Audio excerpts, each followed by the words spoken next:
তোরা কে কোথায় আছিস? শিগগিরই আয়, এই পিশাচ জন্মটাকে আজকে নরকে পাঠাবি। আয় আয় আয় আয়, শিগগির আয়।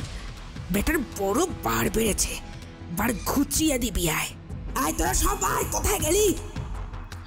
বলা মাত্রই ভাগার ভরে গেল রাশি রাশি অপদেবতায়। হাকিনি শাকিনি যে যেখানে ছিল সবাই ছুটে এলো। তাদের মাতু পাগলি ডেকেছে, না এসে কি আর উপায় আছে? মাতু পাগলি পিশাচটার ঘাট ধরে হিড় হিড় করে টানতে টানতে আমার সামনে নিয়ে এলো।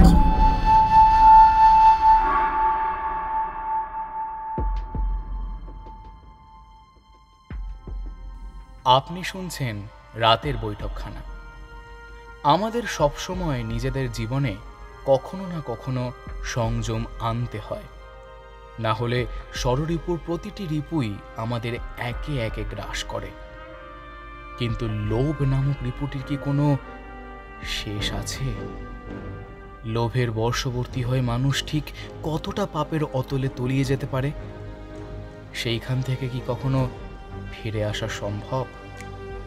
শুনতে থাকুন তিনি তার কলমে, তারানাথ তান্ত্রিক ও ব্রহ্মপুরের বিপর্যয়।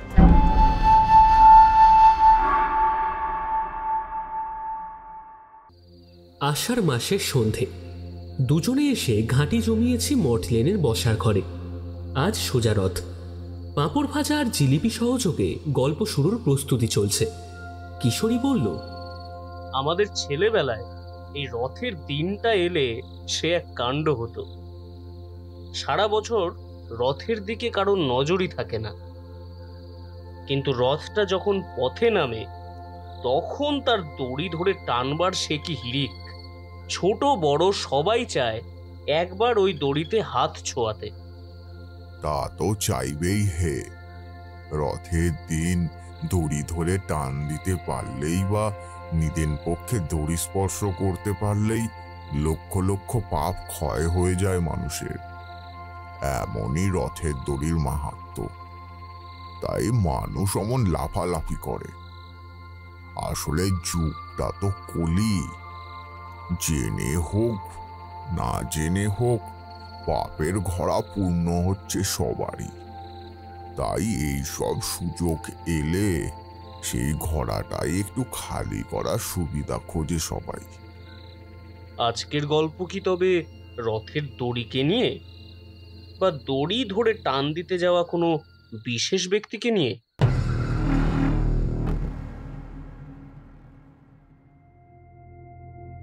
কিশোরীর আর তর সইছিল না। ভাবাভাবির ধার দিয়েও যায় না সে। মুখের ওপরেই বলল, নিন ঠাকুর মশাই, এইবার আরম্ভ করুন। বলা যায় না, রথের দিন সারাদিন না হলেও রাত বিরেতে যদি আবার বৃষ্টি আরম্ভ হয় তবেই আমরা ফেরার পথে বিপাকে পড়ব। তার চেয়ে আপনি এই বেলা আগে ভাগে শুরু করে দিন, যাতে শেষটাও তাড়াতাড়ি হয় আর আমাদেরও রওনা দিতে দেরি না হয়। এমন সময় ঘরে এলো চারি। জলখাবার খাওয়ার পর সে প্রতিবারই এমনভাবে চা নিয়ে আসে। আমরা সবাই চা নিলাম। চারির জন্য একজোড়া সখী সজনী মাটির পুতুল এনেছিলাম আমি। ওই আসার সময় রথের মেলা থেকে কেনা আর কি। মেলা দেখতে আমরা যাইনি, নেহাতি আসার পথে পড়লো তাই।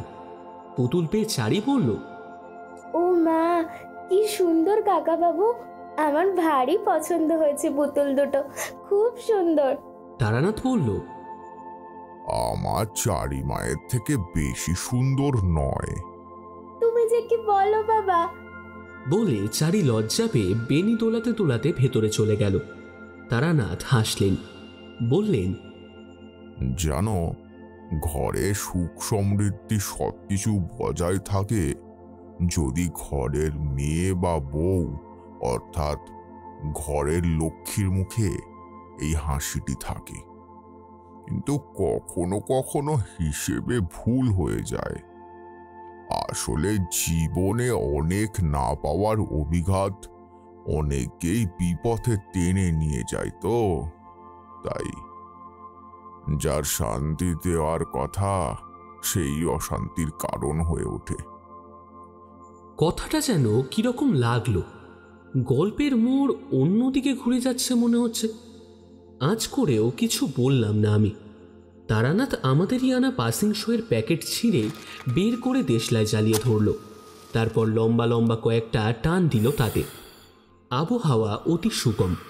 কিশোরী মুখ খুলেছিল কিছু বলবে বলে বোধ হয়। আমি ইশারায় তাকে চুপ করিয়ে রাখলাম। চুপি চুপি বললাম, তাড়াতাড়ি ফিরতে চাইলে এখন বাড়াবাড়িটা আর করো না, গাড়ি যেদিকে যাচ্ছে যেতে দাও। তারানাথ গলা পরিষ্কার করে বলতে লাগলেন,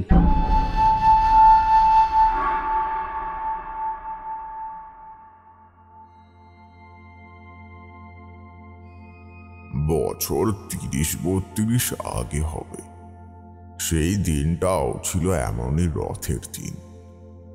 সোজা না উল্টো সেটা ঠিক মনে নেই। মাহেশের রথের নাম শুনেছ? জগৎ বিখ্যাত নাম সেখানকার। আমি সেই রথই দেখতে গিয়েছিলাম সেইবার। অবশ্য রথ দেখতেই যে গিয়েছি সে কথা ঠিক নয়।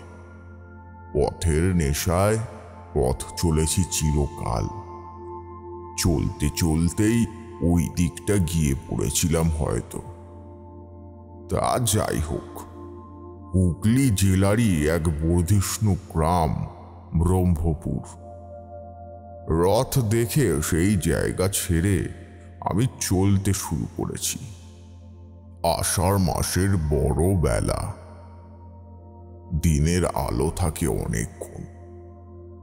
তার উপর সময়টা ছিল শুক্লপক্ষ। সূর্য ডুবলেই চাঁদ উঠবে। সামনেই পূর্ণিমা। পথ চলায় কোনো অসুবিধেই নেই। তেমনি চলতে চলতে আসছি। পিছনে গ্রাম ফেলে রেখে পথ ধরে চলেছি। চলতে চলতে আবার কখন এক ফাঁকে এসে পড়েছি আর এক গ্রামের সীমানায়। টের পাইনি। হঠাৎ শুনতে পেলাম দারুণ শোরগোল। ঢাক ঢোল পিটিয়ে কি সব যেন ঘোষণা করা হচ্ছে। সব সাবধান, রাতে ঘরে দরজায় পাহারায় থেকো সবাই। ঘরের মেয়েদের কিছুতেই বাইরে বেরোতে দিও নে। শোনো শোনো শোনো, জমিদার মশাইয়ের হুকুম। ব্যাপারটা কি? সেইখানেই দাঁড়িয়ে গেলাম। কেমন যেন অন্যরকম মনে হলো। এমন উৎসবের দিন, জগন্নাথ দেবের রথযাত্রা বলে কথা, চারিদিকেই আনন্দ। অনেকে সেদিন বাড়িতে বিশেষ পুজো রাখে, প্রভুর নামে ভোগ দেয়। আমি নিজেই খানিক আগে এক গৃহস্থ বাড়ির আয়োজন করা ভোগ বিতরণের সভায় গিয়ে পড়েছিলাম। সেখান থেকে প্রসাদ খেয়ে আসছি। অথচ এই গ্রামটা যেন কেমন, নিস্তব্ধ মোটেই নয়, কিন্তু নিরানন্দ নিশ্চয়ই। আমার সর্বাঙ্গ দিয়ে বুঝতে পারলাম এইখানকার আবহাওয়া অনেকটাই আলাদা, কিন্তু কেন সেটা তখনও অবধি বুঝিনি। এমন সময় একদল লোক তেড়ে এলো আমার দিকে। তাদের মুখে বিরক্তি আর কটু কথা। এই আবার এসেছে, আবার অন্য কোনো কেউ, কিন্তু আসলে সবাই ভেকধারী শয়তান। একদম যেন পালাতে না পারে, ধরে বেঁধে রাখো। কর্তামশায়ের হুকুম আছে, এমন কাউকে দেখলেই যেন তার কাছে নিয়ে যাওয়া হয়। তোমরা শোনো আমার কথা। আমার কথা তারা কানেই নেয় না, উল্টে তাদের কথায় আমার কান চাপা পড়ে যায়। মেরে না হাড়গোড় ভেঙে দেওয়া দরকার, জানো তো? সাধু সেজে শয়তানি করা। হ্যাঁ, চল চল একবার, তারপর তোর মজা দেখাচ্ছি। দেখো, হতে পারে আমি তারানাথ তান্ত্রিক। মাতু পাগলির আশীর্বাদে আর মধুসুন্দরী দেবীর অনুগ্রহে আমার কিছু বিশেষ ক্ষমতা আছে। কিন্তু ঘাড়ে গর্দানে জোয়ান জোয়ান 5-6 লেঠেলদেরকে ঠেকিয়ে রাখবার মতন গায়ের জোর একা আমার থাকা অসম্ভব আর ছিল না। আমি কিছু বলবার করবার আগেই তারা আমায় বেঁধে ফেলল, তারপর আমায় নিয়ে চলল কে জানে কোথায়।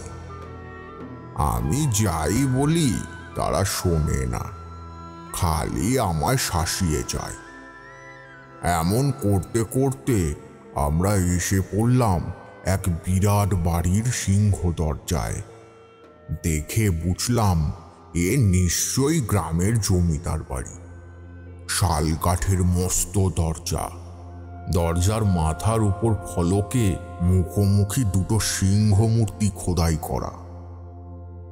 দরজার বাইরে দুদিকে 2 দারোয়ান। ওদের দেখে তারা পথ ছেড়ে দিল। আমায় নিয়ে ওরা ঢুকলো বাড়ির ভিতর উঠোনে।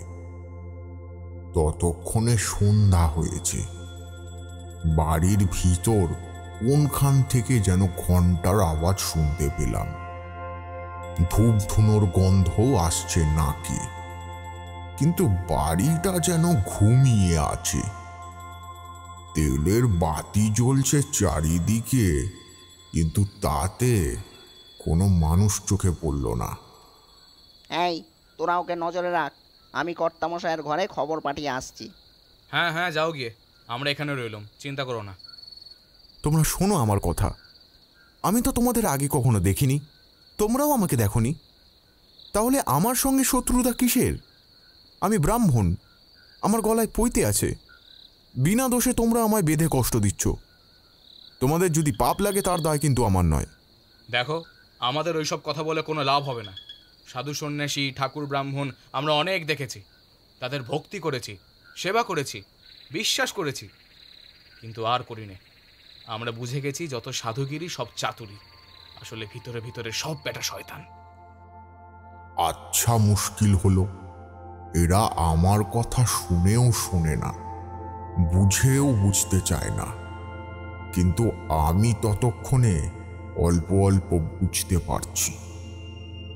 মনে হলো নিশ্চয়ই এরা এমন কোনো একজন অসৎ মানুষের পাল্লায় পড়েছিল যে সাধুর বেশে এদের সর্বনাশ করেছে, আর সেই থেকেই সন্ন্যাসী ব্রাহ্মণ যাই হোক না কেন তারা এদের 2 চোখের বিষ।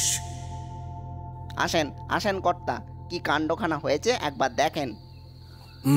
তাই তো দেখছি, এ বুঝি সেই শয়তানের অন্য কোনো চেলা।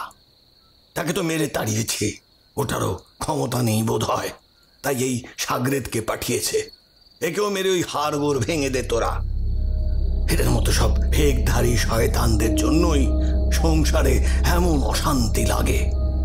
ভালো মানুষের মুখোশ পরে এরা আসলে ওই মানুষের ক্ষতি করা ছাড়া আর কিছুই জানে না।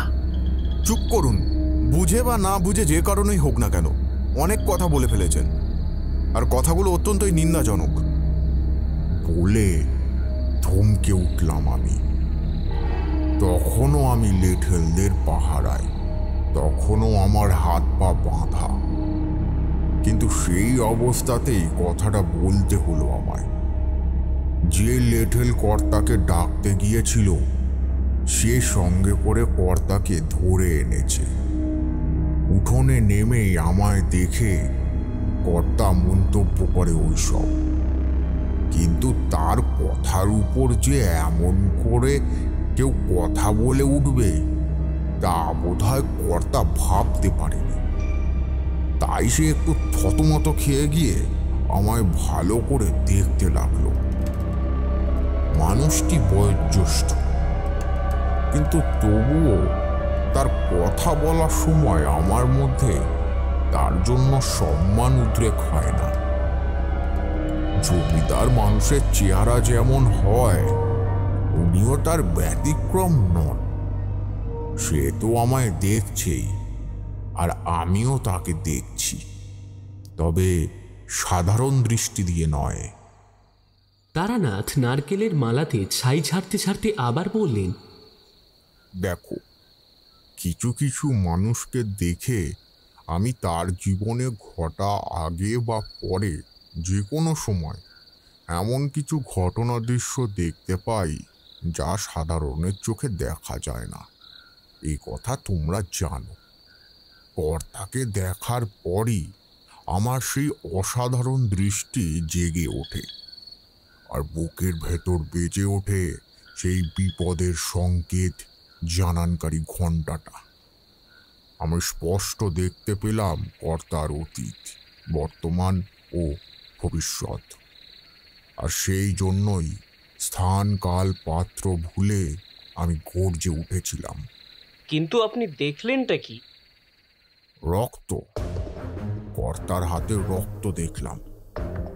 মুখে বললাম, দেখুন, সাধু সন্ন্যাসী সংসারে অশান্তি লাগায় কিনা এই আলোচনা সময় সাপেক্ষ, কিন্তু আপনার সংসারে আগুনটা লাগিয়েছে যে আপনারই অভ্যাস, এ বিষয়ে কোনো সন্দেহ নেই। আর আজ আপনার কৃতকর্মের দায়ে আপনার ছেলের প্রাণ যেতে বসেছে, বৌমার জীবনের শান্তি নষ্ট হয়েছে, আর গোটা গ্রামে যাবতীয় অপ্রীতিকর ঘটনা ঘটেছে, সবটাই আপনার জন্য। কি বলতে চাও কি তুমি? কে কে তুমি? কত কথা বলছো কোন সাহসে? জানো তুমি কার সামনে দাঁড়িয়ে কথা বলছো? আমি জমিদার গজেন্দ্রবীর মজুমদার, এই ব্রহ্মপুর গ্রামের দণ্ডমুণ্ডের কর্তা। আমারই বাড়িতে আমারই সামনে দাঁড়িয়ে ভেগধারী সন্ন্যাসী, তোমার এত স্পর্ধা? আমি বললাম, জমিদার মশাই, সন্ন্যাসী ভেগধারী যদি লোক ঠকায় তবে তা অপরাধ, কিন্তু তার ধরা সেই ছদ্মবেশটা হালকা, খুব সহজেই সেটা গা থেকে ঝেড়ে ফেলা যায়।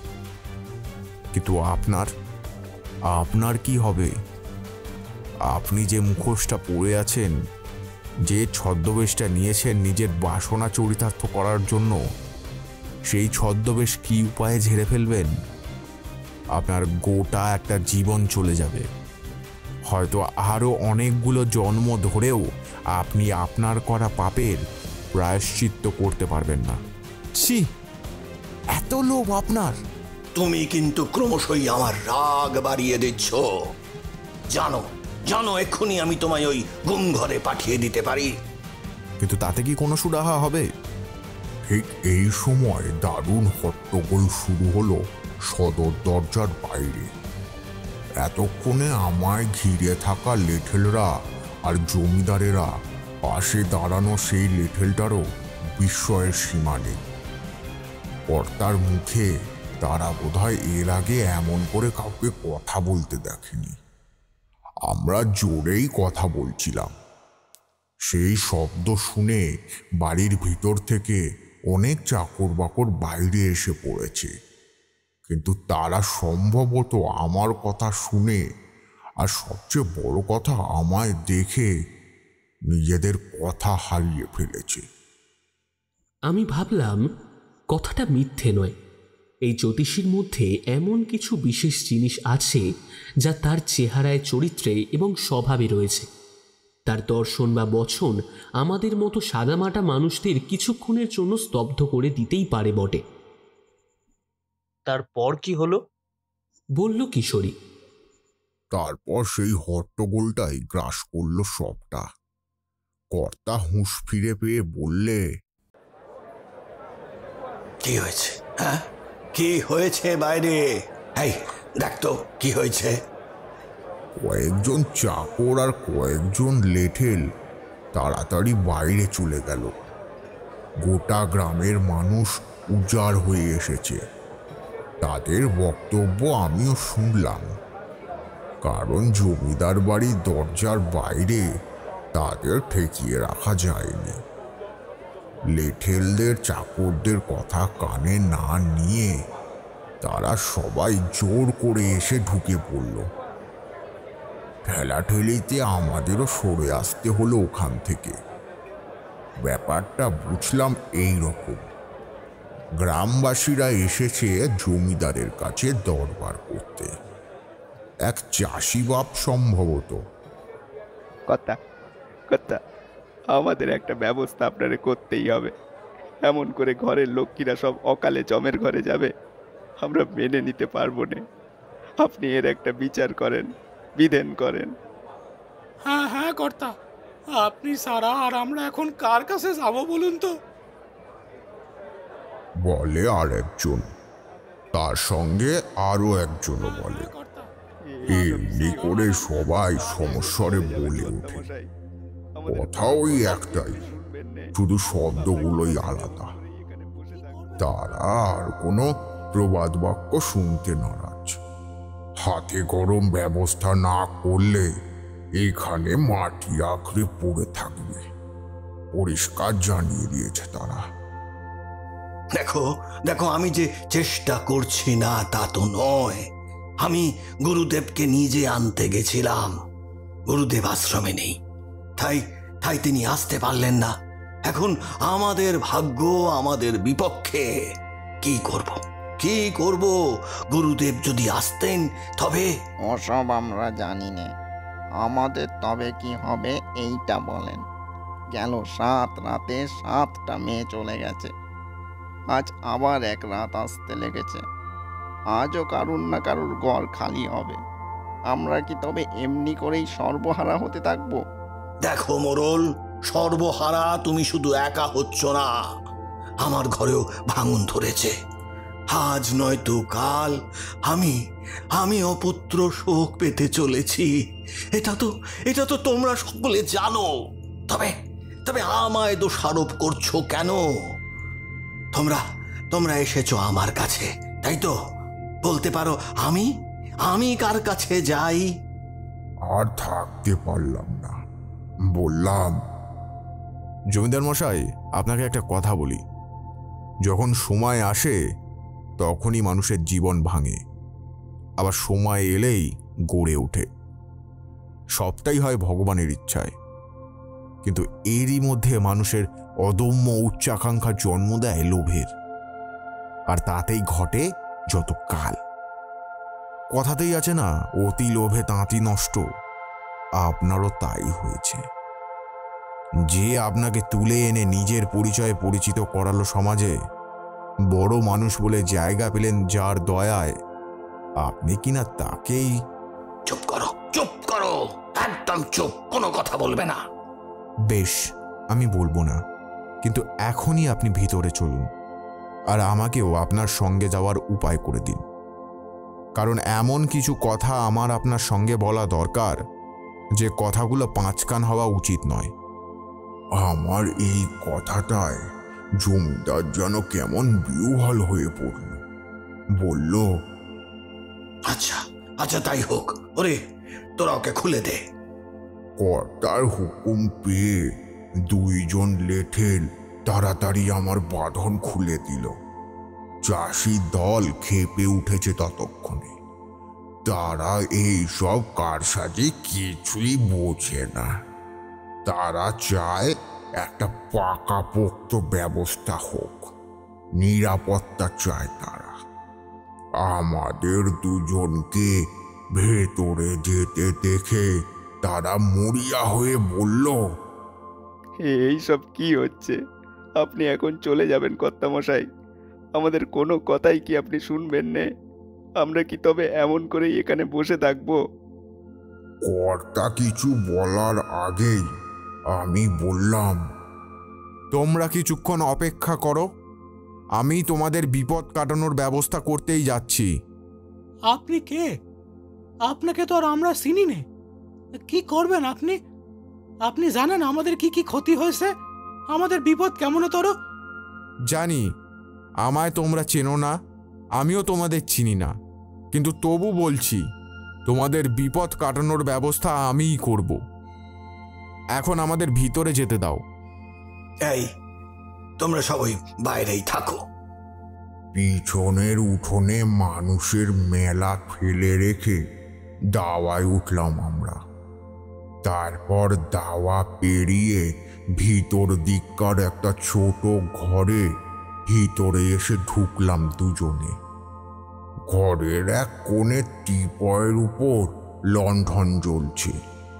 কেদারা আর মোড়া 2 ব্যবস্থা আছে সেই ঘরে। বললাম, আপনি আসুন। আমি দরজাটা বন্ধ করে দিই।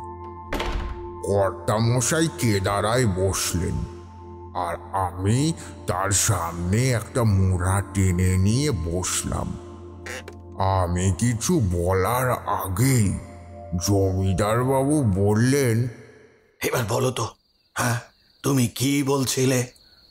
তুমি আমার আমার সম্পর্কে এত কথা কি করে জানলে? হ্যাঁ, কি করে জানলাম সেটা বড় কথা নয়, বড় কথা হলো যেটা জানি সেটা সত্যি না মিথ্যে। দেখুন জমিদার মশাই, আপনার হাতের রক্ত লেগে আছে, পাপ করেছেন আপনি, সেই পাপেরই ফল ভোগ করছেন এখন। না চাইতেই তো সব পেয়েছিলেন, তার সত্ত্বেও কেন? হারিয়ে ফেলার ভয়। যুবক বয়সের একটা বদ খেয়াল ছিল ওঠা। কুসঙ্গে পড়ে আমি অন্যায় করে ফেলেছি। জমিদার গোলক বিহারী মজুমদারের কোনো সন্তান ছিল না। তিনি বিপত্নিক অবস্থায় আমায় পোষ্যপুত্র করে নিয়ে এসেছিলেন। আমি ছিলাম গরিব বিধবা মায়ের অনাথ সন্তান, আর হলাম জমিদার পুত্র। সুখেই ছিলাম, শৈশব কৈশোর সব আনন্দেই কেটেছে। যখন যৌবনে পা রাখলাম তখন হঠাৎই প্রায় বৃদ্ধ বয়সে গোলক বিহারী বাবু আবার তার পরিগ্রহ করলেন। তখন যারা আমার ওই শুভাকাঙ্ক্ষী ছিল, আমি যাদের বন্ধুই ভাবতাম, তাদেরই মধ্যে গুঞ্জনটা উঠল। দেখো ভাই গজেন্দ্র, হতে পারো তুমি জমিদার পুত্র, কিন্তু তুমি তো আর তার আপন সন্তান নও। তুমি হলে গিয়ে পোষ্যপুত্র। জমিদার আবার বিয়ে করেছেন। এখন যদি তার ঘরে তার নিজের সন্তান আসে, তখন বাবার যা কিছু আছে সব কিছুর অধিকার তো সবার আগে তারই হবে। তুমি কি আর তোমার যে ঠিক কি হবে তা বলা ভারী শক্ত। মাথার মধ্যে আগুন জ্বলে উঠল আমার। ঝিয়ের হাতে সোনার হার গুঁজে দিয়ে কাজ হাসিল করলাম। তার মুখ বন্ধ করে দিয়েছিলাম অনেক টাকা দিয়ে চিরদিনের মতো। একই রাতে। থাক, আর বলতে হবে না, সেই পাপের শাস্তি আপনি পাচ্ছেন। এতে অবশ্য আরও পাপ যোগ হয়েছে। আপনি একটা গ্রামের জমিদার, আর আপনার যা আছে তা এই গ্রামে আর কারণ নেই। তার সত্ত্বেও আপনি লোভ সম্বরণ করতে পারেননি, আর সেই জন্যই আজকের এই এত বড় সর্বনাশটা ঘটেছে। সত্যিই আপনি পুত্র শোক পেতে চলেছেন। ক্ষতি যা হওয়ার তা অনেক আগেই হয়ে গিয়েছে। কিন্তু আমি তো যা করেছি বা করছি সবই আমার এই ছেলের মঙ্গলের জন্যই। আমি তো তার ভালো চাই, এই বংশটা যাতে লোপ পেয়ে না যায়, সেই জন্যই তো আমি। হ্যাঁ, সেই জন্যই আপনি পরের পর ছেলের বিয়ে দিয়েছেন। বিনিময়ে ঘরে এনেছেন মোটা কন্যাপণ আর বরপণের যৌতুক। কিন্তু তবুও কি যা চেয়েছিলেন তা পেয়েছেন? হায় হায় হায়! আর যদি একটু অন্য দিকটা চিন্তা করে দেখতেন, তাহলে হয়তো। এখন আমার কি হবে? আমায় নিয়ে ভাবি না। আমি অন্যায় করেছি, আর আজকাল এই সব ঘটনাগুলো দেখে আমি বুঝতে পারি যে আমি শাস্তি পাচ্ছি। কিন্তু আমার ছেলে মনির তো কোনো দোষ নেই। আসলে দোষটা আপনারই। আপনি বা আপনারা শুধু শুধু বৌমাদের দোষারোপ করছেন। যাই হোক, এখন যা বলি তাই শুনুন। সময় বেশি নেই। কবে শুরু হলো এই কাণ্ড? দিন 22 আগে কাছারিতে বসে আছি, তখন বেলা 10টা হবে। হঠাৎ অন্দরের এক চাকর এসে খবর দিল আমায়, গিন্নি নাকি ডেকেছেন। তাড়াতাড়ি এলাম। কি হয়েছে শৈলবালা, তুমি কাঁদছো কেন? খোকা রক্ত বমি করছে। কবিরাজ আসেনি? আমি ডেকে পাঠিয়েছি তাকে। খোকার ঘরে বৌমারা যে কেঁদে সারা। আমার এমন সুস্থ সবল ছেলেটা এমন করছে কেন গো? কার নজর লাগলো তার ওপর? হে মুন্ডমালিনী মা, তুমি দয়া করো মা। শৈলবালা মুখে আঁচল চেপে কাঁদছে। আমি আর দাঁড়ালাম না, তাড়াতাড়ি এসে ঢুকলাম মনির ঘরে। ঘরে বিছানায় এসে শুয়ে আছে, তার নাড়ি টিপে বসে আছেন কবিরাজ মশাই। দুই বৌমা মনির পায়ের কাছে। ঘুমটার আড়ালে যে তারা কাঁদছে তা স্পষ্টই বোঝা যায়। কি হয়েছে, কি হয়েছে কবিরাজ মশাই, কি হয়েছে? আপনি আপনি কি বুঝছেন? জমিদার মশাই, ছোট বাবুর রক্ত বমি হচ্ছে, নাড়ি অতি ক্ষীণ, উনি খুবই অসুস্থ, কিন্তু অসুখের নাম আমি একেবারেই বুঝতে পারছি না। রাতারাতি এমন অবস্থাতে কাহিল হয়ে কেউ যায় না, কিন্তু ছোট বাবুর তাই হচ্ছে। আমি ভালো বুঝছি না ব্যাপারটা। আপনি আপনি কি বলছেন কবিরাজ মশাই? উনির অবস্থা এত খারাপ হয়ে গেছে যে আপনি আপনি বলছেন আপনি ভালো বুঝছেন না? না, বমির ফলে ছোট বাবুর শরীর থেকে তাজা রক্ত বেরিয়ে নষ্ট হয়ে যাচ্ছে, তাই শরীরটা এমন নিস্তেজ হয়ে পড়েছে। কিন্তু এমন হওয়ার কোনো কারণ আমার কবিরাজি চিকিৎসায় জানা নেই। আমার ছেলেটা নিস্তেজ হয়ে শুয়ে আছে, চোখ দুটো আধ বোঝা। আমি তার মাথার কাছে গিয়ে দাঁড়ালাম। কবিরাজ মশাইয়ের মুখ নির্বিকার, থমথমে। আমি বললাম, কিন্তু কিন্তু এর নিরাময় হবে কিসে? চোখের সামনে ছেলেটা এমন করে। অসুখের পরিচয়ে জানি না, আরোগ্যের কথাই বা কি করে বলি বলুন জমিদার মশাই। তবে কি আমার ছেলেটা?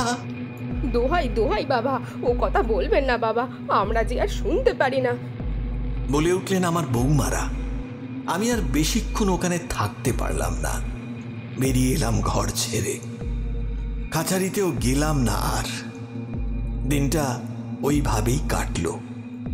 কবিরাজ মশাই বিকেলবেলা বিদায় চাইলেন। বললাম, আপনি আপনি চলে যাবেন, কিন্তু আমার ছেলের, হ্যাঁ মানে মনির শরীরটা? জমিদার মশাই, ছোট বাবুর অসুখ ভারী অন্যরকম। মৃত্যু তার শিয়রে, কিন্তু তার গতি দ্রুত নয়। একটু একটু করে প্রাণ ফুরিয়ে আসছে ছোট বাবুর। এখানে আমার বসে থাকার কোনো কারণ নেই, সারাদিন এখানেই বসে আছি, তাই সন্ধেবেলা বাড়ি যেতে চাইছি। আর আপনি যদি অনুমতি না দেন তবে। না না না না, আপনি যান, আপনারও তো বাড়িতে পরিবার অপেক্ষা করছে। আপনি আপনি যান। তবে তবে যদি দরকার পড়ে। নিশ্চয় জমিদার মশাই, আপনি ডেকে পাঠালেই আমি আসব। কবিরাজ চলে গেলেন। আমাদের বাড়িতে সেই দিন থেকেই কান্নার রোল ওটা শুরু হয়েছে। শৈলবালা অসুস্থ হয়ে পড়েছে, ঝি তাকে 24 ঘন্টা দেখছে। আমার 3 বৌমা, তার মধ্যে বড় আর মেজ ভেঙে পড়েও পড়েনি, সংসারটা তারাই আগলে রাখছে। কিন্তু ছোটটি, সে যেন কেমন পাগল হয়ে গেছে সেই দিন থেকে। তার নাওয়া নেই, খাওয়া নেই, স্বামীর ঘরেও সে বড় একটা যায় না। নিজের ঘরে চুপ করে বসে থাকে সারাদিন। আর মাঝে মাঝে ঝিয়ের মুখে শুনেছি, বিশেষত রাত বিরেতে কি যেন সব বিড়বিড় করে বলে, আমি ঠিক জানি না। ঝি ডেকে পাঠান, আমি কথা বলতে চাই। জমিদার মশাই ঘর থেকে বেরিয়ে গেলেন। খানিকক্ষণ পর ঘরে এসে ঢুকল এক চাষি মেয়ে। তাকে দেখে বোঝাই যায় সে এ বাড়িতে ঠিকই কাজ করে। বললাম, তোমার নাম কি? আগে মেনকা। তা বৌদিমণি রাতের বেলা কি কথা বলে? কর্তামশাইকে তো বলেছ, আমাকেও বলো। সেই সব কথার কোনো মানে নেই গা। আসলে স্বামীর শোকে তার মাথা কানে যেতে বসেছে, তাই এসব বলে। কি বলে সেটাই বলো আমায়। আমি সেদিন রাতের বেলা তিনের ঘরেই যাচ্ছিলাম এই 1 গ্লাস দুধ নিয়ে। যদি তিনি একটু মুখে দেন, তা ঘরে ঢুকবো কি দেখি দৌড় বন্ধ। ভিতরে কি সব জানি শোনা যাচ্ছে। আমি কান পেতে শুনতে লাগলুম, ভালো করে কিছু বুঝতে পারিনি, খালি বৌদিমণির গলাটাই শুনতে পেলুম। তিনি বলছেন, না না না, আমি পারবো না, আমি পারবো না এই কাজ করতে। আমার ভুল হয়ে গেছে, আমাকে ছেড়ে দাও। এত বড় ক্ষতি তার করো না, তাকে মেরো না, তাকে মেরো না। তারপর ভালো করে টাউর করতে পারি নাই, তবে মনে হলো যেন কি একটা হেসে উঠলো ঘরের ভিতর। তখনই বৌদিমণি চিৎকার করে উঠলো ভীষণ ভয়ে। আর তখনই আমি বললুম, বৌদিমণি, ও বৌদিমণি, কি হয়েছে? দরজা খোলো বৌদিমণি, আমি মেনকা, দৌড় খোলো তুমি। মেনকা, তুই এসেছিস? এই বলে ছুটে এসে বৌদিমণি দরজা খুলে দিল। দেখি ঘর অন্ধকার। আমি লণ্ঠনটা জ্বালালুম। বৌদিমণি সে কি দৃশ্য, ভয়ে সাদা হয়ে গেছে। কি হয়েছে গা? মেনকা, আমি বড্ড ভুল করে ফেলেছি রে। আমার জন্যই তোদের ছোট বাবু মরতে বসেছে। আমারও কোনো বাঁচার উপায় নেই। বড় বড় ভুল হয়ে গেছে রে, বড় ভুল হয়ে গেছে। এইসব তুমি কি বলছো? এই সময় আরো অনেকেই সেখানে এসে পড়ল। আমি তাদেরকে বললুম সব কথা। সেই সময় থেকেই ছোট বৌদিও কেমন হইয়ে গেছে। সারাদিন নিজের ঘরে থাকে, খায় নে, ঘুমোয় নে, কিচ্ছুটি করে নে। বেশ, এবার তুমি আসতে পারো। মেনকা চলে গেল। খানিক পর জমিদার মশাই এসে ঘরে ঢুকলো।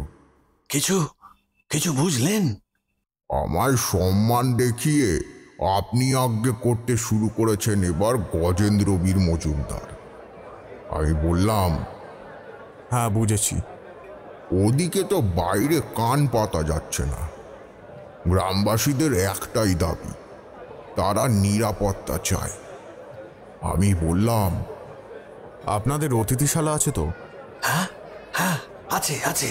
এক্ষুনি ঘোষণা করুন গ্রামের যত যুবতী মেয়ে আছে সবাইকে যেন আপনাদের অতিথিশালায় নিয়ে আসা হয়, যত তাড়াতাড়ি সম্ভব। তারপর সবাইকে ওই অতিথিশালায় রেখে দরজায় কড়া পাহারা বসাবেন আপনি। সারা রাত পাহারায় লোক থাকবে। যাই হয়ে যাক, তারা দরজা ছাড়বে না কিছুতেই। কিন্তু এই সবের মানে কি? জমিদার মশাই, আপনি এখনো আমায় সবটা বলেননি। বাকিটা বলুন, তারপর আমি আপনাকে সবটা বুঝিয়ে বলার চেষ্টা করব। সাধু সন্ন্যাসীদের প্রতি গোটা গ্রাম এত ক্ষেপে আছে কেন?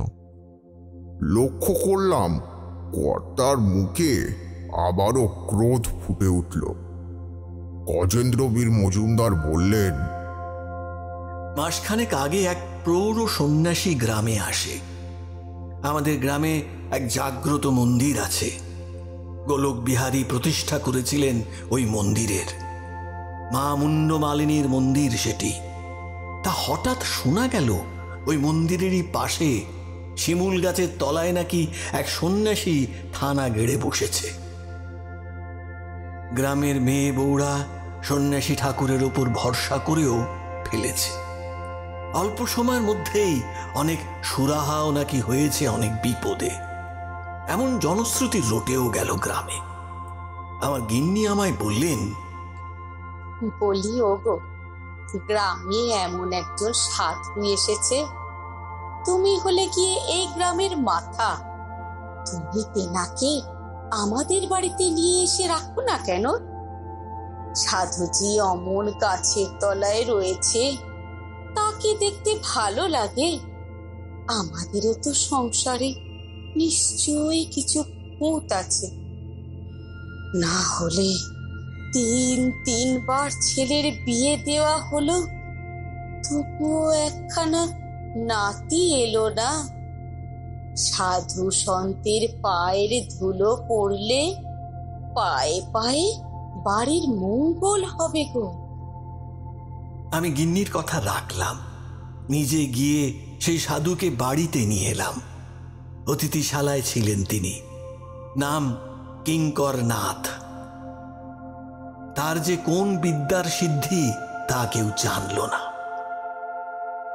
কিন্তু ক্ষমতা যে কিছু কিছু আছে তা আমরা সবাই জানতে পারলাম। যেমন আমাদেরই বাড়ির পেছনের বাগানে একটা প্রায় মরে আসা শুকনো করবি ফুলের গাছ ছিল। সাধুর পড়ে দেওয়া জল 3 দিন ঢালার পরই সেই গাছ সতেজ হয়ে উঠল। সে আমাদের নিজের চোখে দেখা। এছাড়াও গ্রামে অনেকের অনেক রকম উপকার হয়েছে সাধুর বিধান মেনে। এই সময় আমি আমার ছেলে মনীন্দ্রের বিয়ের দেখাশোনাও করছিলাম। কেশবগঞ্জ গ্রামের জমিদার বংশের মেয়ে চন্দ্রলেখার সঙ্গে। তাদের আর কোনো সন্তানাদি নেই। আমি একটু ব্যস্তই ছিলাম এই সব নিয়ে। আর এদিকে সাধু রয়েছেন বাড়িতে। তারপর যে ঠিক কি হলো ঠিক জানি না। এই কাণ্ড শুরু হলো। কবিরাজ, বৈদ্য, এমনকি শহর থেকে আমি সাহেব ডাক্তারও এনেছিলাম, কেউই কিছু করতে পারল না। এরই মধ্যে আমার ছোট বৌমা কেমন যেন অসংলগ্ন ব্যবহার করছে। তাকে নিয়েও চিন্তার শেষ নেই। মতিপুকুর গ্রামের জমিদারের নায়েব আশুতোষ বাচস্পতির মেয়ে সে। আশুতোষ বাবু ভালোর ভালো মন্দের মন্দ। তার একমাত্র মেয়েকে কোনো হেলা ফেলা করা চলে না, কিন্তু বৌমাও কারোর কথা কানে নেয় না। কবিরাজ তাকে দেখতে গেলেও সে মুখের ওপর দরজা বন্ধ করে দেয়। খবরটা যদি তার বাবার কানে যায় তবে কিছু না হোক আমার খুব বড় একটা বিপদ বাঁধবেই আশুতোষ বাবুর কল্যাণে। আমি ভালোই জানি। দেখুন, একটা জমিদারি চালানো কিন্তু সহজ কথা নয়, আর সব কাজ যে সোজা পথে হয় তাও নয়। তাই বিপদ আনাচে কানাচে ছড়িয়েই থাকে। কে যে কখন কোন দিক থেকে কাঠি করে তার কোনো নিশ্চয়তা নেই। আমি কি করি এই ভেবে পাই না। বৌমার কি কোনো মাথার ব্যামো হয়েছে?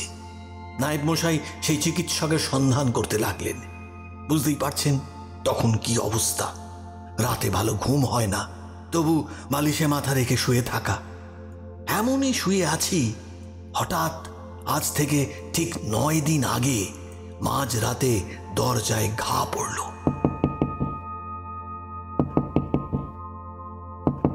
ওগো, কি এমন দরজা ধাক্কাচ্ছে? ওঠো না। খোকার কি আবার কিছু হলো? দাঁড়াও দাঁড়াও, দেখছি দেখছি। আমি উঠে এসে দরজা খুলে দিলাম। কি হয়েছে? একসঙ্গে দুজন ঝি এসে আমার পায়ে পড়ল। আরে কি হলো কি? ওঠো ওঠো ওঠো। ও এমন এমন করছিস কেন তোরা? কি হয়েছে? এই যে বড় লজ্জার কথা কর্তা, কেমন করে আমরা এ কথা বলি? গিন্নিও উঠে দেখতে এলো। সে একজনের হাত ধরে বলল, কি হয়েছে বল না রে, কি হয়েছে?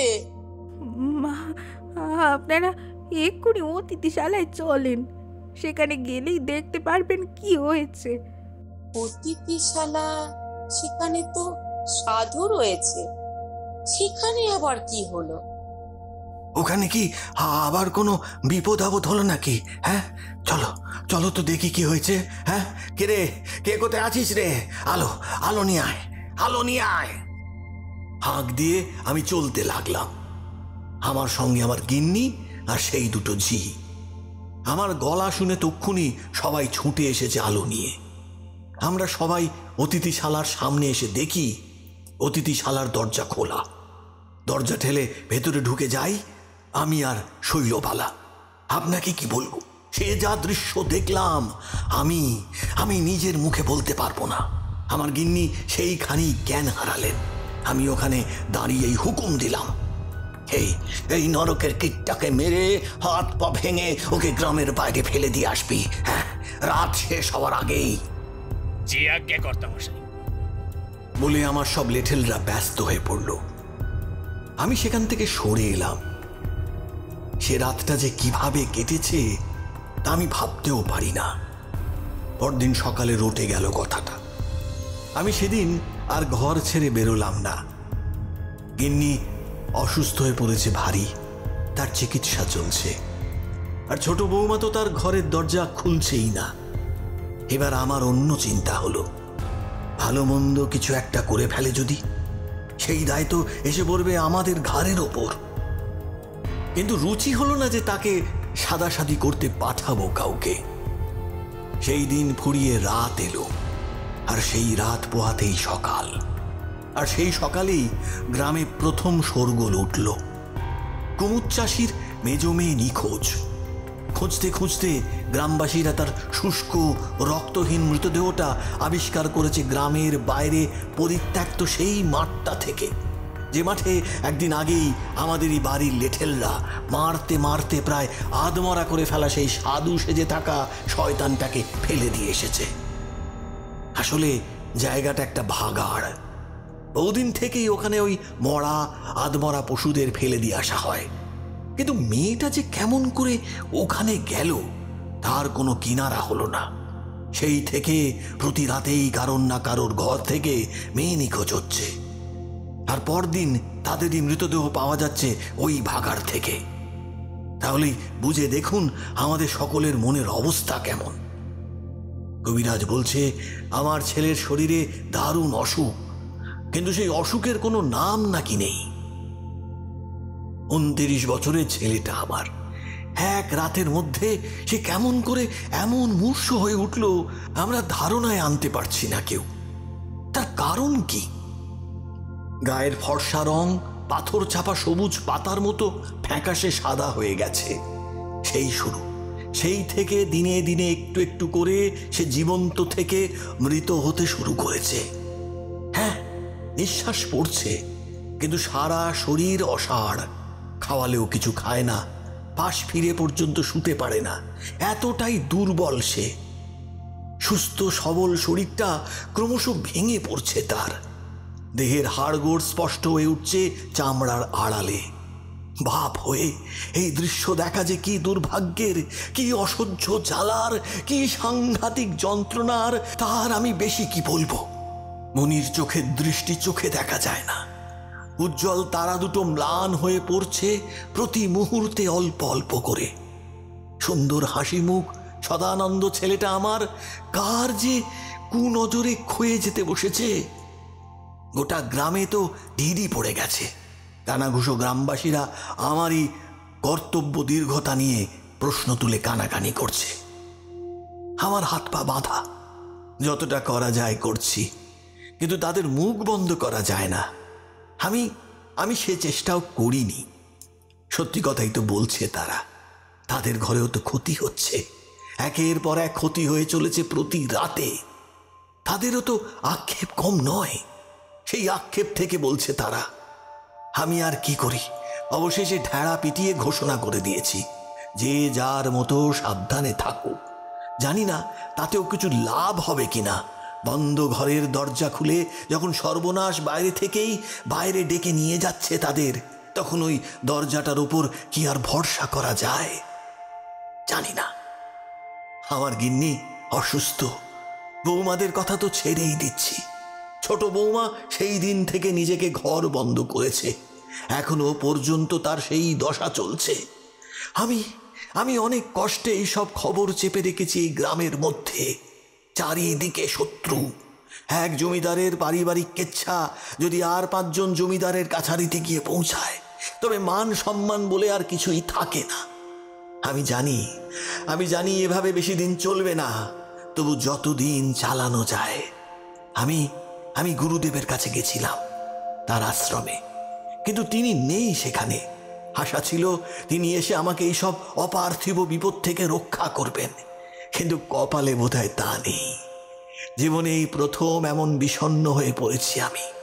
সবই আছে, অথচ কোনো কিছুই নেই মনে হচ্ছে। আমি বললাম এই হয়। আসলে বাড়ি গাড়ি টাকা করি তো আর সব নয়। এমনও কিছু কিছু ধন সম্পদ লাগে যা আত্মাকে ধনবান করে, কিন্তু আপনার সঞ্চয় নেই। হতে পারেন আপনি দীক্ষিত, কিন্তু তবুও আপনার অন্তর নিষ্কলঙ্ক নয়। দেখুন, আমি জানি না আপনি কে।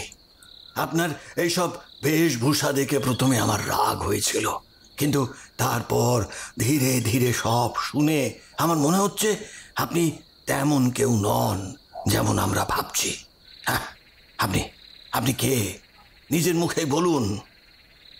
বললাম, একজন পথিক, ব্রাহ্মণকুলে জন্ম, নাম তারানাথ চক্রবর্তী। অল্প বিস্তর কয়েক বিদ্যা জানি, কিছু ক্ষমতা আছে এইটুকুই। আপনি আমার বিষয় এত কথা জানলেন কি করে? আপনাকে দেখে। ভালো বা মন্দ যে কাজই মানুষ করুক না কেন, তার একটা প্রভাব ছায়া পড়ে। সেই ছায়াটাই দেখতে পেয়েছি আমি আপনার চারপাশে। তবে আমার পাপের শাস্তি কি আমি এইভাবেই পাবো? আমার ছেলেটা কি তবে এমন করে? যেখান থেকে মৃতদেহগুলো পাওয়া যাচ্ছে সেখানে আর কিছু কেউ দেখেনি? আগে না, সেখানে দেখার মতো কিচ্ছু নেই। নরকের মতো জায়গা সেটা। না না, নিশ্চয়ই আছে, থাকতেই হবে। তখন আমার মনের মধ্যে এক বিপরীতমুখী ভাব অশান্ত হয়ে উঠেছে। আমি বুঝলাম আমার ধ্যানে বসা দরকার। বললাম, আমার এখন একটু একা থাকা দরকার। আপনি যদি কিছুক্ষণের জন্য। নিশ্চয়ই নিশ্চয়ই, আমি যাচ্ছি বলে তিনি চলে গেলেন ঘর ছেড়ে। এ বাড়ি পাকা, মেঝেতে নকশি কাঁথা বিছানো। দরজা বন্ধ করে আমি একত্র চিত্রে ভাবতে বসলাম। মাটির উপর পদ্মাসনে। তারপর মন শান্ত হলো। যখন দৃষ্টি খুলে গেল আমার, উঠে দরজা খুলে দিলাম। বাইরে কেউ নেই। আমি বেরিয়ে গেলাম ঘরের বাইরে। সময়ও কেটেছে অনেক। এখন প্রায় রাত। বাড়ি শান্ত হয়ে গেছে। উঠোনে নেমে এসে একজনকে দেখতে পেলাম। একটা চাকর ফালি করে কাটা অনেক কলা পাতা নিয়ে বাইরে থেকে ভেতরে যাচ্ছে। বললাম, কর্তাবাবু কোথায়? আগে তিনি তেনার ঘরে গেছেন। গিন্নিমা আবার জ্ঞান হারিয়েছিলেন, তাই। সে ঘরে আমায় নিয়ে যেতে পারো? চলেন। তার সঙ্গে এসে ঢুকলাম জমিদার মশাইয়ের শোবার ঘরে। কবিরাজ জমিদার গিন্নির চিকিৎসা করছেন।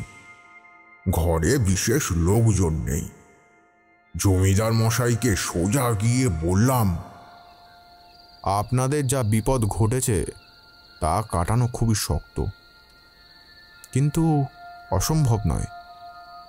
আমার একটা বিশেষ দরকার আছে, আপনি সাহায্য করুন। তিনি আমার সঙ্গে ঘরের বাইরে এলেন আর বললেন, কি করতে হবে? আমি কোনো ভনিতা না করে সরাসরি বললাম, আপনার ছোট পুত্রবধূর সঙ্গে আমি একান্তে কিছুক্ষণ কথা বলতে চাই। যে সময়ের কথা বলছি সে সময় একজন বহিরাগতের পক্ষে গৃহস্থ বাড়ির কোনো বউয়ের সঙ্গে এইভাবে কথা বলতে চাওয়া, তাও একান্তে বলতে চাওয়া, গুরুতর একটা ব্যাপার। কিন্তু আমার কোনো উপায় ছিল না, তাই বলতে হলো। জমিদার বাবুর প্রতিক্রিয়া কি হবে তাই ভাবছি। আমাকে হয়তো এক্ষুনি বাড়ি থেকে বার করে দেবেন, দিতেই পারেন, কিন্তু তাতে তাদেরই ক্ষতি। আমি কিছু বলার আগেই তিনি বললেন, বেশ, আমি সেই ব্যবস্থাই করছি। তবে মানদা, মানদা। ডাক শুনে ভেতর থেকে একজন ছুটে এলো। আগে কর্তা। এই ঠাকুর মশাইকে ছোট বৌমার ঘরে নিয়ে যা, আর ধারের কাছে কেউ যেন না থাকে। এটা কিন্তু ভালো করে দেখে নিবি, বুঝলি? আগে আগে আমার সঙ্গে আসেন। জমিদার মশাই পিছনে দাঁড়িয়ে রইলেন। আমি মনদার সঙ্গে অনেকগুলো বারান্দার অনেকগুলো ঘর পেরিয়ে একটা ঘরের সামনে এসে দাঁড়ালাম। বৌদিমণি, এই একটিবার দৌড় খোলো। একজন ঠাকুর মশাই এসেছেন, কর্তা মশাই আপনার ঘরে কথা বলতে পাঠালেন এনাকে। কিন্তু দরজা মোটেই খোলে না। শেষে আমি বললাম, মা দেখো, তোমার সঙ্গে খুব জরুরি কিছু কথা আছে আমার। ইচ্ছা করেই হোক বা অনিচ্ছাতেই হোক, তুমি যে কাজটা করেছো সে কাজের ফল চোকানো সহজ কথা নয়। আমি পরিত্রাণের চেষ্টা করতেই এসেছি, দোর খুলে দাও মা। এই কথাটায় কাজ হলো। দরজা খুলে গেল। ভিতরে ছোট একটা প্রদীপ জ্বলছে। এক গলা ঘোমটা টানা অষ্টাদশী ছোট বৌমা জড়সড় হয়ে দাঁড়িয়ে। স্বাভাবিক, একজন বাইরের লোকের কাছে তার লজ্জা পাওয়ারই কথা। আমি তাকে অভয় দিলাম আর বললাম, মা আমি তোমার ছেলের মতো, খুব দরকারে তোমার কাছে এসেছি, তুমি আমার সঙ্গে কথা বলবে? মাথা নেড়ে হ্যাঁ সূচক উত্তর দিল বৌমা। আমি বিষণ্ণ হয়ে থাকা মনদাকে বললাম চলে যেতে। মনদা চলে গেল। আমি ঘরে ঢুকে দৌড় বন্ধ করলাম। দাঁড়িয়েই বললাম, মাগো তুমি কেন এমন কাজ করলে? ঘরের চেয়ে পরের উপর এতখানি বিশ্বাস কেন করতে গেলে? বৌমা নিচু স্বরে বললেন, আপনি আপনি এসব কি বলছেন? মা আমার কাছে লুকিয়ে কোনো লাভ নেই। কৃষ্ণপক্ষের খরবারে মল মাসে জন্ম তোমার, বাপ মায়ের প্রথম সন্তান তুমি, সব দিক থেকে তুমি উপযুক্ত। কিন্তু এইসব কথা তো তোমার জানার কথা নয়। যে জানতো সেই তোমায় ব্যবহার করেছে। অবশ্য তোমার সম্মতি না থাকলে তো তার পক্ষে কিছু করা সম্ভব ছিল না। কেন করলে এইসব মা? বৌমা আর দাঁড়াতে পারল না। অভুক্ত অসমর্থ শরীর তার, সেখানেই বসে পড়ল। তারপর কাঁপা কাঁপা গলায় বলল, ভয় আমার ওপর আমার 2 সতীন আছে, কিন্তু আমার স্বামীর কোনো সন্তান নেই। তাই আমি এ বাড়ির বউ হয়ে এসেছিলাম। এইবার বুঝি আমারও বেলা ফুরলো। আমার কপালেও সতীন কাটা জুটতে চলেছে। তাই আমি কেঁদে ফেলল বৌমা। আমার খুব দুঃখ হলো তার জন্য। সত্যি তো, চোখের সামনে সতীনদের দুর্দশা সে দেখতেই পায়। শাড়ি গয়না মাছ ভাত সবই আছে, কিন্তু সেই মর্যাদা কি আছে? সংসারে একদিন যা তাদের ছিল আজ আর তা নেই।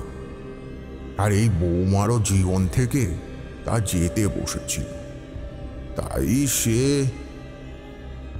বললাম, কি নমুনা দিয়েছিলে মা? বলছি সে কি চেয়েছিল তোমার কাছে, আর তুমিই বা কেমন করে তার শরণাপন্ন হয়ে পড়লে আমায় বলো তো। আমিও দিশেহারা হয়ে পড়েছিলাম। কি করব ভাবছি। বিষকে আমি মরতেও গেছিলাম, কিন্তু আমি পারিনি। আমি যে তাকে বড় ভালোবাসি, তাই চোখের আড়াল করতে পারিনি। এমন সময় বাড়িতে সাধু ঠাকুর এলেন। সবার মুখে শুনেছি তার নাকি অনেক ক্ষমতা। আমি ঝিয়ের মুখে তার খবর পাঠালাম, কিন্তু তিনি আমায় ডেকে পাঠালেন। আমি কেমন করে তার সঙ্গে গিয়ে দেখা করি? আর সবার সঙ্গে দিনের বেলা গেলেও আমার কথা তো বলা হবে না। তাই আমি রাতের অন্ধকারে সবার চোখের আড়ালে চোরের মতো একা গিয়েছিলাম অতিথিশালা। সব কথা বললাম তাকে। সাধু সবটাই শুনলেন। তারপর বললেন, তোমার বিপদ আমি কাটিয়ে দেব। ঘরে সতীন আসবে না। চাও তো আরও যারা সতীন আছে তাদেরও নিকেশ করে দিতে পারি। বছর ঘুরবে না এবং সে বাতি আসবে। কিন্তু তোমায় তার জন্য আমাকে সাহায্য করতে হবে। যে আমি সব করতে রাজি আছি। আপনি বলুন আমায় কি করতে হবে? কিছু নয়, প্রথমত এই ব্যাপারটা গোপন রাখতে হবে।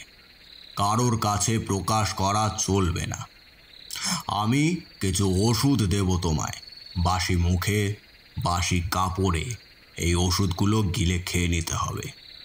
যতই জল তেষ্টা পাক, এক ফোঁটাও জল খাওয়া যাবে না। খেলেই এর গুণ নষ্ট হয়ে যাবে। আর একটা জিনিস আমার চাই। কি? তোমার স্বামীর ব্যবহার করা এমন কিছু নমুনা যার মধ্যে তার গন্ধ লেগে আছে। আমি আপনাকে তার একখানা রুমাল এনে দেব? হ্যাঁ, বেশ বেশ, তাই ভালো, তাই এনে দিও। তবে আসলে এসব ক্রিয়া অতি জটিল, অতি গোপন, কিন্তু ফলে শোনার মতন। তোমার কোনো চিন্তা নেই, শুধু আমার কথা মেনে চলো, তাহলেই হবে। এখন তবে যাই, আমি তবে কাল আবার আসবো এমন সময়। বেশ, তাই এসো। আমি সাধুর দেওয়া বেশ কিছু শেকড় বাকড় নিয়ে ঘরেও চলে এলাম। কেউই কিছু জানল না। পরদিন ভোরে সকলের আগে উঠে আমি সেই ওষুধ খেলাম। সাধু যেভাবে বলে দিয়েছিলেন ঠিক সেরকমভাবেই ওষুধ নিলাম। কি বলবো বাবা, আমার পুরো গলা জ্বলে গেল। সহ্য করা যায় না সে ওষুধের কি স্বাদ, কিন্তু তবু আমি এক ফোঁটা জল খাইনি। সেদিন রাতে আবার সে ওষুধ খেলাম। সাধুর হাতে তেনার একখানা রুমাল তুলে দিলাম। সাধু তো খুব খুশি, আমায় বলল, তোমার কোনো চিন্তা নেই, আমার কাছে যখন এসেছো তখন তোমার সব ভালো হবে। তাই যেন হয়, আপনি তাই করুন। এই বলে আমি চলে এলাম। আর কি বলবো, তারপর দিন ভোর থেকেই আমার স্বামীর শরীরটা খুব খারাপ করতে শুরু করলো। বাড়িতে কোবরেজ এলো।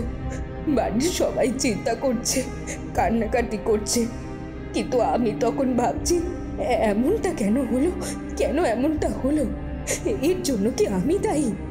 হঠাৎ করে এতখানি শরীর খারাপ কি করে হয়? আমি কিচ্ছু বলতে পারছি না কাউকে, শুধু গুবড়ে গুবড়ে মরছি। সেই দিন রাত হলো, সাধুর কাছে আবার গেলাম। তাকে আমি গিয়ে প্রশ্ন করলাম। সাধু আমায় উত্তর দিল, কেমন একটা অসুরের মতো হেসে সে বলল, মা হবে, তুমি নিশ্চয়ই মা হবে, কিন্তু তোমার স্বামীর আয়ু আর বেশি নেই। আমি তোমায় আমার সঙ্গিনী করতে চাই।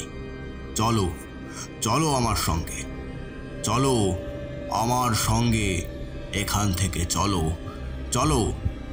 জীবনের কোনো অভাব থাকবে না তোমার।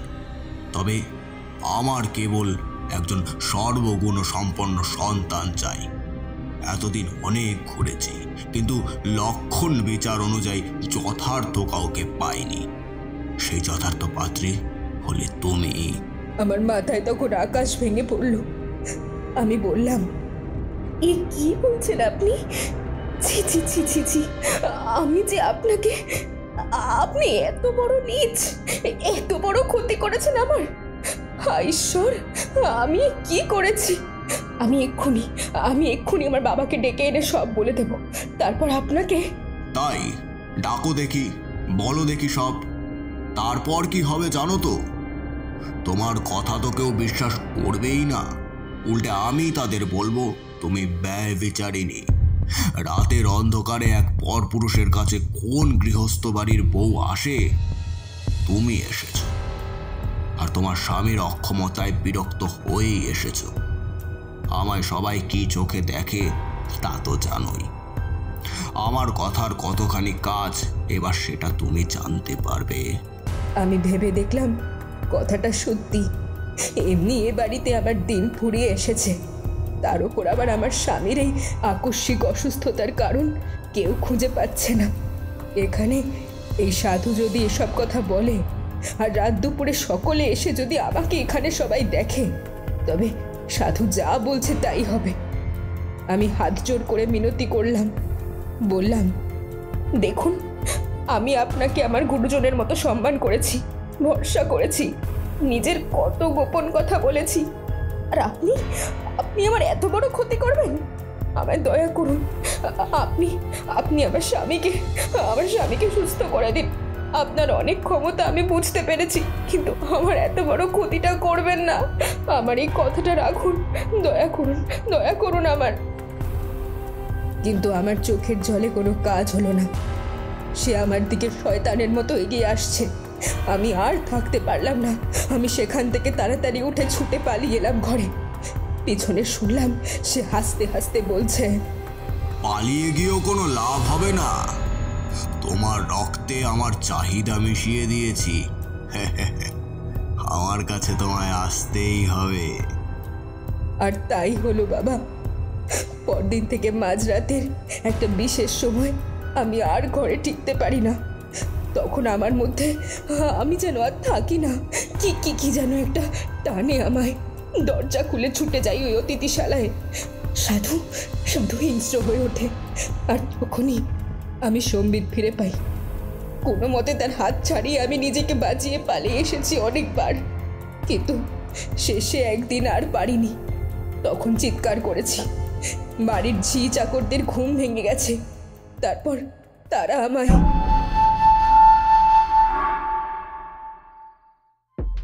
কেমন লাগছে আজকের গল্প? সাবস্ক্রাইব করেছেন কি? না করলে এখনই করে দিন। রূপ আর্ট প্রোডাকশন প্রযোজিত, ঋচিকা সাহা পরিচালিত 5 কড়িদের গল্প অবলম্বনে আসছে জমজমাটি ছবি সতী শোভনা। টিজার ইতিমধ্যে দেখে ফেলেছেন অনেকেই, আর যারা দেখেননি লিংক রইল ডেসক্রিপশনে। ও হ্যাঁ, মনে রাখবেন ছবিটির শুভ মুক্তি 30শে আগস্ট। এবার শোনা যাক গল্পের পরবর্তী অংশ।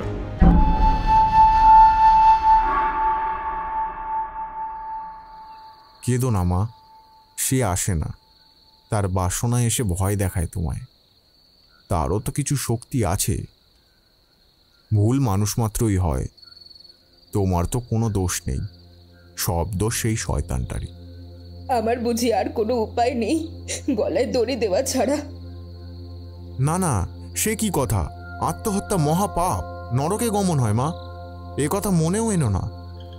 তোমার এই ছেলে তোমায় কথা দিচ্ছে, আমি সেই শয়তানটাকে উপযুক্ত শাস্তি দেব তার অপরাধের। বাবা, আমার প্রাণ নিয়ে আমি ভাবি না। আপনি শুধু তার জীবনটা বাঁচানোর চেষ্টা করবেন। আর শুনতে পাচ্ছি গ্রামের অনেক মেয়েই নাকি ঘর থেকে নিখোঁজ হয়ে যাচ্ছে, তারপর তাদের মৃতদেহ পাওয়া যাচ্ছে। তারা তারা কেন মরছে বাবা? সেটাও কি আমার জন্যে? তখন আমার অবস্থা বড়ই সঙ্গীন। বৌমা যা জানতে চাইছে তার উত্তর হয় হ্যাঁ, তোমারই জন্য।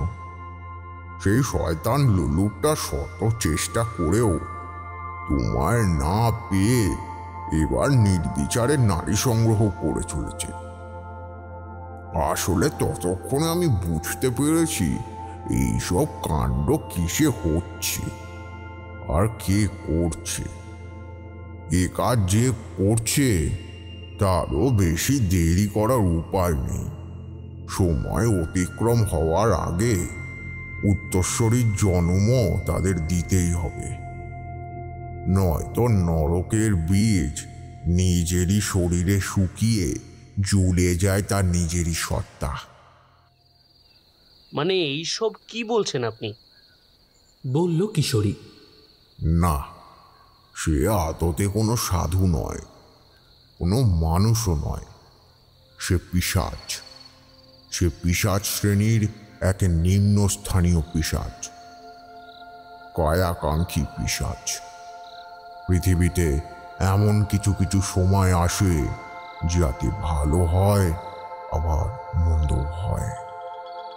ভালো হলে তা হবে বিশেষ কিছু গ্রহ নক্ষত্রের অবস্থান অনুযায়ী তিথি গুণে।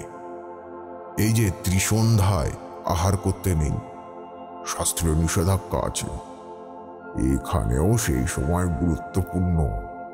আবার ব্রহ্ম মুহূর্তে স্নান সেরে সূর্য প্রণাম করা অতি মঙ্গল কাজ, সেই সময়ও গুরুত্বপূর্ণ। আর যাই হোক, পূর্ণগ্রাস সূর্যগ্রহণে অমাবস্যার ভরা দুপুরে যদি কোনো চাঁড়াল পুরুষ ও জাতিতে অন্তজ শ্রেণীর কোনো নারী, যে আসলে পেশায় একজন দেহপসারিণী, তাদের মিলনে যদি অশুভ সময় ও স্থানে অপবিত্র স্পর্শে কোনো সন্তানের জন্ম হয়, তাহলে গ্রহ নক্ষত্রের ভয়াল হিসাবে সেই সন্তান ঐশ্বরিক না হয়ে পৈশাচিক সত্তার অধিকারী হয়। আসলে সব সম্প্রদায়েরই তো প্রতিনিধি দরকার, তাই পিশাচ লোকের প্রতিনিধি হয়ে পৃথিবীতে আসে এই সত্তা।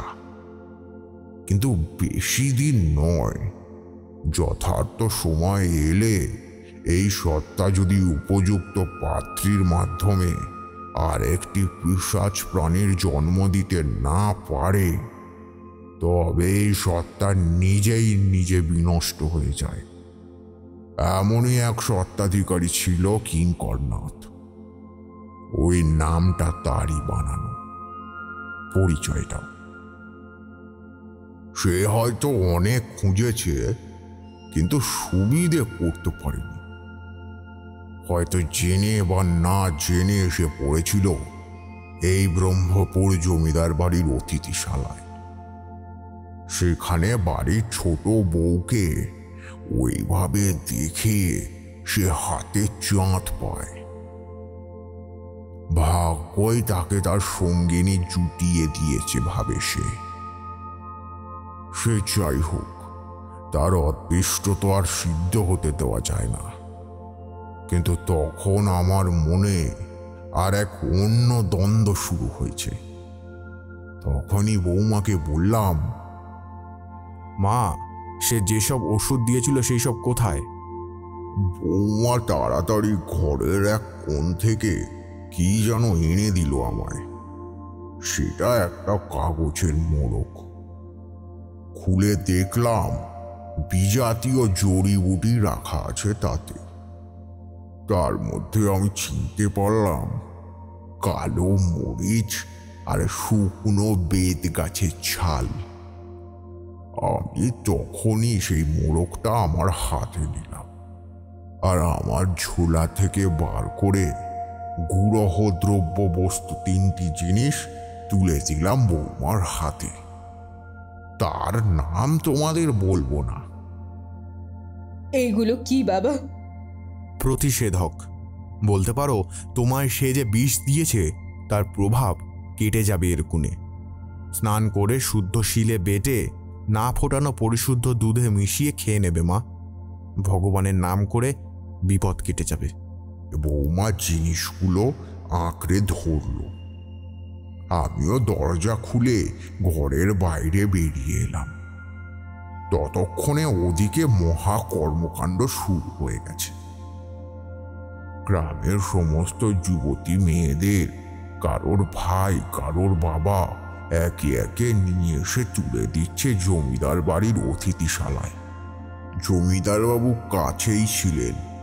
আমায় দেখে বললেন, এই যে আপনার ওই বৌমার সঙ্গে কথা বলা হলো, আমি এইদিকে আপনার কথা মতোই সমস্ত কিছু করছি। এদিকে রাত হয়ে আসছে, কান পাতা যায় না এমনই চিৎকার চেঁচামেচি হচ্ছে সেখানে। রাত হয়ে আসছে কিনা সেই ভয়ে কেউ আর চুপই করে থাকতে পারছে না। জমিদার মশাইকে একটু দূরে সরিয়ে নিয়ে গিয়ে বললাম, হ্যাঁ, কথা হয়েছে, এবার কাজে বসবো। জমিদার মশাই, আজকের রাতটুকুর মতন আপনার বাড়ির এই বাহির মহলটা আমায় ছেড়ে দিতে হবে। মানে? অতিথিশালার দরজায় পাহারা থাকুক, অসুবিধা নেই, কিন্তু এই গোটা বাড়ির চৌহদ্দিতে কোনো পাহারার ব্যবস্থা আজকের রাতটুকুর মতন রাখবেন না। বুঝতেই তো পারছেন রাত বিরাতে কত ভয়। চোর ডাকাত যদি কিছু, আসলে আসলে সবাই তো নজরে নজরে রাখে না। আমি একটু হাসলাম, বললাম, না না, কোনো ভয় নেই। আপনার এত কষ্ট করে সঞ্চয় করা ধন সম্পদ চোরের গর্ভে যাবে না। আমি তো আছি, আমি সব দিকটাই দেখে রাখব। আজ আমি আপনার দারোয়ান, চিন্তার কিছু নেই। শুধু যা বলি তাই করুন, এতে সব দিক রক্ষা পাবে। জমিদার মশাইয়ের আর কিছু বলার ছিল না, তাই তিনি চুপ করেই থাকলেন। গ্রামবাসীদের কাজ মেটানো হয়ে গেলে তারা জমিদারকে প্রণাম জানিয়ে যে যার মতন বাড়ি ফিরে গেল। জমিদার হুকুম দিলেন যত পাহারাদার ছিল তারা সবাই সরে গেল যে যার জায়গা ছেড়ে। রাত হতে এরপর ভেতর বাড়ি থেকে খাবার ডাক এলো। জমিদার মশাই নিজে আমায় নিয়ে গেলেন খাবার ঘরে, তার পাশে বসে খাওয়ালেন আমায়। যতই হই আমি ব্রাহ্মণ, ব্রাহ্মণ সেবা করায় সে যুগে সবারই বেশ আগ্রহ ছিল। নিরামিষ রান্না হয়েছে, যেহেতু দিনটা রথযাত্রার। সরু সাদা চালের ভাত, উপরে ঘি দেওয়া, মুগ ডাল, মোচার ঘন্ট, ছানার ডালনা, আরো অনেক রকমের তরকারি। শেষে আমসত্ত্বের চাটনি আর বাটি ভরা ক্ষীর, সঙ্গে মালপোয়া। এইরকম রাজকীয় রান্না বান্না ওই পরিস্থিতিতে ওই রকম বাড়ির হেসেলেই সম্ভব। আর তোমার আমার বাড়ি হলে সেই দিনে আর উনুন জ্বলত না। যাই হোক, বড় বড় মানুষের বড় বড় ব্যাপার। তা খাওয়া শেষ হলে জমিদার মশাই বললেন, অতিথিশালা খালি নেই, আপনি বরং ওই আমার পাশের। কথা কেড়ে নিয়ে আমি বললাম, আমি যদি ঘুমাই তাহলে পাহারায় কে থাকবে? মানে হলো আমার কেবল আপনার সদর দরজার কাজটুকু দরকার। আপনারা যে যার মতন ঘুমিয়ে পড়ুন ঘরের দরজায় খিল তুলে। আমার আজ রাতে ঘুমানোর জো নেই। এখন আমি একবার স্নান করব, আমায় কলঘরটা দেখিয়ে দিন। ওরে সুখদেব, ঠাকুর মশাইকে কল ঘরে নিয়ে যা। সুখদেবের সঙ্গে কল ঘরে এলাম। এখানেও বিলাসিতার অভাব নেই। স্নান সেরে বেরিয়ে এলাম বাইরে। ততক্ষণে বাড়ি বেশ নির্জন হতে শুরু করেছে। রাতও হয়েছে অনেক। জমিদার মশাই বললেন, এবার আমার একার সময়, আপনারা বিশ্রাম নিন, কাল সকালে আবার দেখা হবে। আপনি সারা রাত জেগে বসে থাকবেন? বসে থাকবো তো বলিনি, তবে জেগে থাকবো নিশ্চয়ই। এখন এর বেশি আর কিছু বলতে পারছি না, ক্ষমা করবেন। বলে আমি আমার ঝোলা নিয়ে সদর দরজার কাছে এসে বসে পড়লাম। এইরকম আশ্চর্য বিষয় কিছুই তারা বুঝতে পারছিল না। আমি স্পষ্ট দেখলাম জমিদার মশাইয়ের চোখেও অপার কৌতূহল। চাকর বাকরদের মধ্যে পর্যন্ত চাঞ্চল্য বোঝা যাচ্ছে, কিন্তু কোনো দিকেই আমার কোনো ভ্রুক্ষেপ নেই। বাড়িতে পা রেখেই আমি বুঝতে পারলাম গৃহবন্ধন করা আছে। তবে আমার কাজ শুরু করার আগে আমায় সে বাঁধন কাটাতে হবে। ইশারায় সবাইকে বিদায় করে, এমনকি জমিদার মশাইকে পর্যন্ত ইশারায় নিঃশব্দে চলে যেতে বলে আমি সদর দরজা হাট করে খুলে দিলাম। শুক্লপক্ষের চাঁদ আকাশে, চারিদিক অন্ধকার নয় মোটেই। চারপাশ দিনের আলোর মতন ঝলমল করছে। সদর দরজার ভিতরে বাইরে আমি বার তিনেক পায়চারি করলাম। বন্ধন খণ্ডনী মন্ত্রপাঠ করতে করতে বাস্তু মুক্ত হলো। আমি দরজার ভিতর উঠোনের কিনারে পদ্মাসনে বসলাম। দেহবন্ধন করে নিলাম। হোম যজ্ঞ করার প্রয়োজন নেই এক্ষেত্রে, কেবল মন্ত্রই বড় শক্তি। আমি পদ্মবীজের মালা জপ করতে করতে এক মনে গুরু মন্ত্র জপ করছি। গোটা গ্রাম শ্মশান হয়ে গেছে ততক্ষণে। ঝিঁঝির ডাক কানে আসছে না, নিঃশব্দে নিঃশ্বাস ফেলছি আমি। হঠাৎ খুব দূর থেকে দলবদ্ধ শিয়ালের কান্না আমার কানে ভেসে এলো। তারা যেন কোনো এক অশুভ উপস্থিতির বিরুদ্ধে একসঙ্গে হরতাল করে উঠল। ধীরে ধীরে নাকে আসতে লাগলো একটা বিশ্রী দুর্গন্ধ। চোখ খুললাম, দেখলাম ঠিক সময় হয়েছে, তবে কিন্তু আমি নড়লাম না। তখনও মন্ত্র পাঠ করছি, তবে এই মন্ত্রটা অন্য। এবার শুনতে পেলাম পায়ের নখে দাঁড়তে মাটি আছড়ানোর আওয়াজ। গোটা বাড়ি চৌহদ্দি চক্কর কেটে সে সদরের সামনেই এসে নিষ্ফল পদচালনা করছে জীবটা। নরকের গন্ধ নিয়ে এসেছে নিজের সঙ্গে। ভয়াল দর্শন, পৈশাচিক চেহারা তার। কে কে এসেছে? কাকে দেখলেন আপনি? কাঁপা কাঁপা গলায় প্রশ্ন করল কিশোরী। তারানাথের চোখ কেমন যেন লাল হয়ে উঠেছে গল্প বলতে বলতে।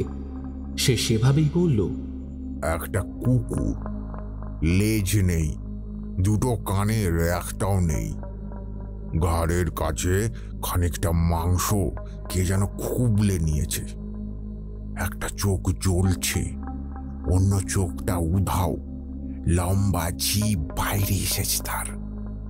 নারকিক জিজ্ঞাসা তার গলায়।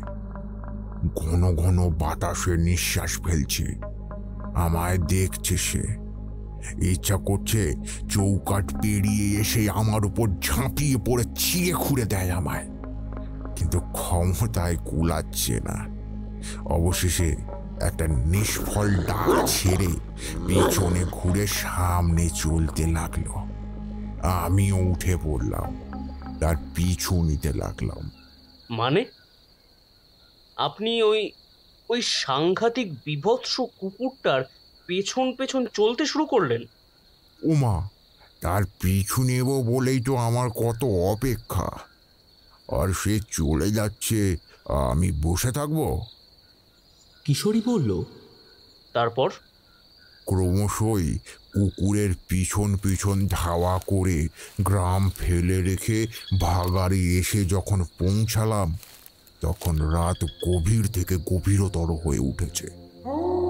প্রতিটা রাতেরই কিছু বিশেষ সময় আছে, জানো তো? যে সময়টা পৃথিবীর নয়, বহির্জাগতিক। ঘোর অশনির সময় সেটা। তখন ওই সময়েরই আরম্ভ হচ্ছে।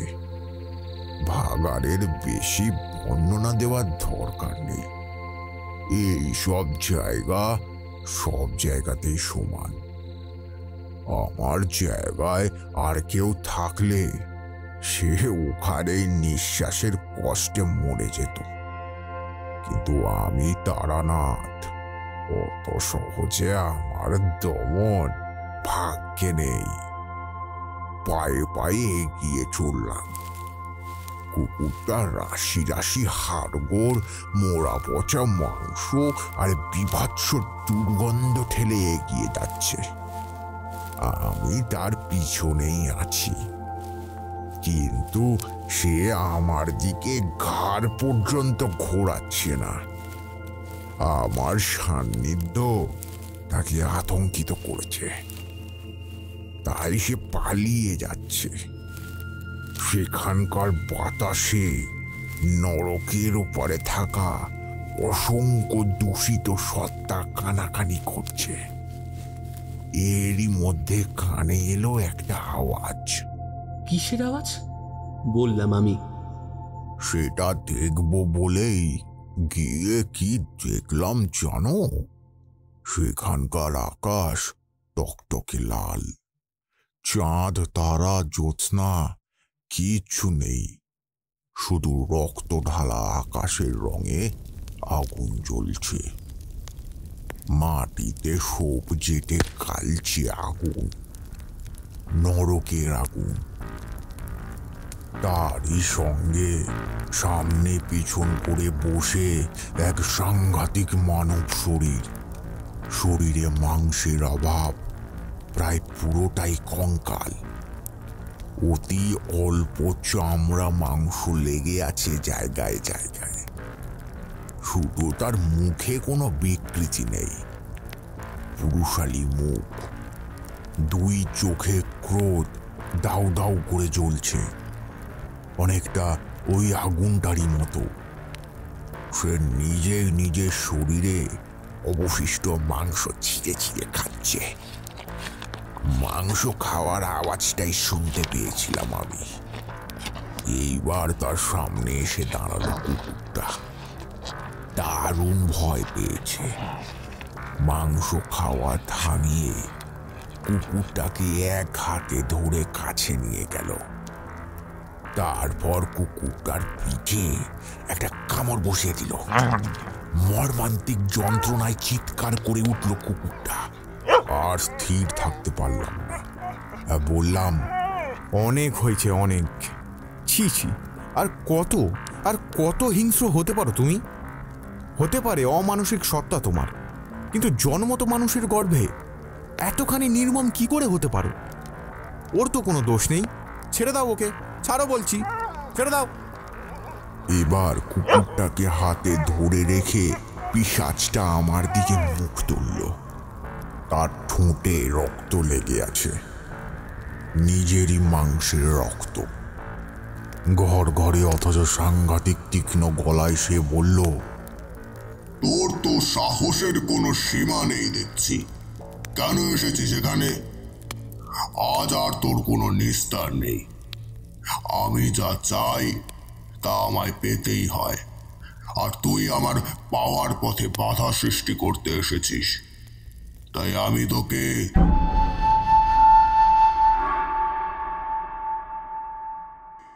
বলে পিশাচটা কুকুরের ঘাড় ধরে মোটকে তাকে দূরে ছুঁড়ে ফেলে দিল। কুকুরটা কাতরে উঠল শেষবার। পিশাচ এবার এগিয়ে আসতে শুরু করলো আমার দিকে, কিন্তু তার আশাই সার। আমার কাছাকাছি আসা মাত্রই থমকে দাঁড়িয়ে পড়ল।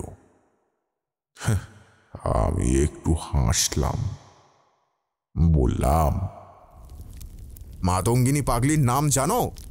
আমি তার আশীর্বাদ ধন্য, তারানাথ চক্রবর্তী। তোমার কি ক্ষমতা আমার অনিষ্ট করবে? পিশাচটা একটু থতমত খেয়ে গেল, কিন্তু সে ভাঙবে তবু মচকাবে না। হা হা করে হেসে উঠে বলল, তার কথা থাক, তোর কথা বল। তাই বলতেই তো এসেছি। তোমার বিনাশ আজ নিশ্চয়ই হতে চলেছে, কিন্তু তার আগে আমার কথা পালন করতে হবে।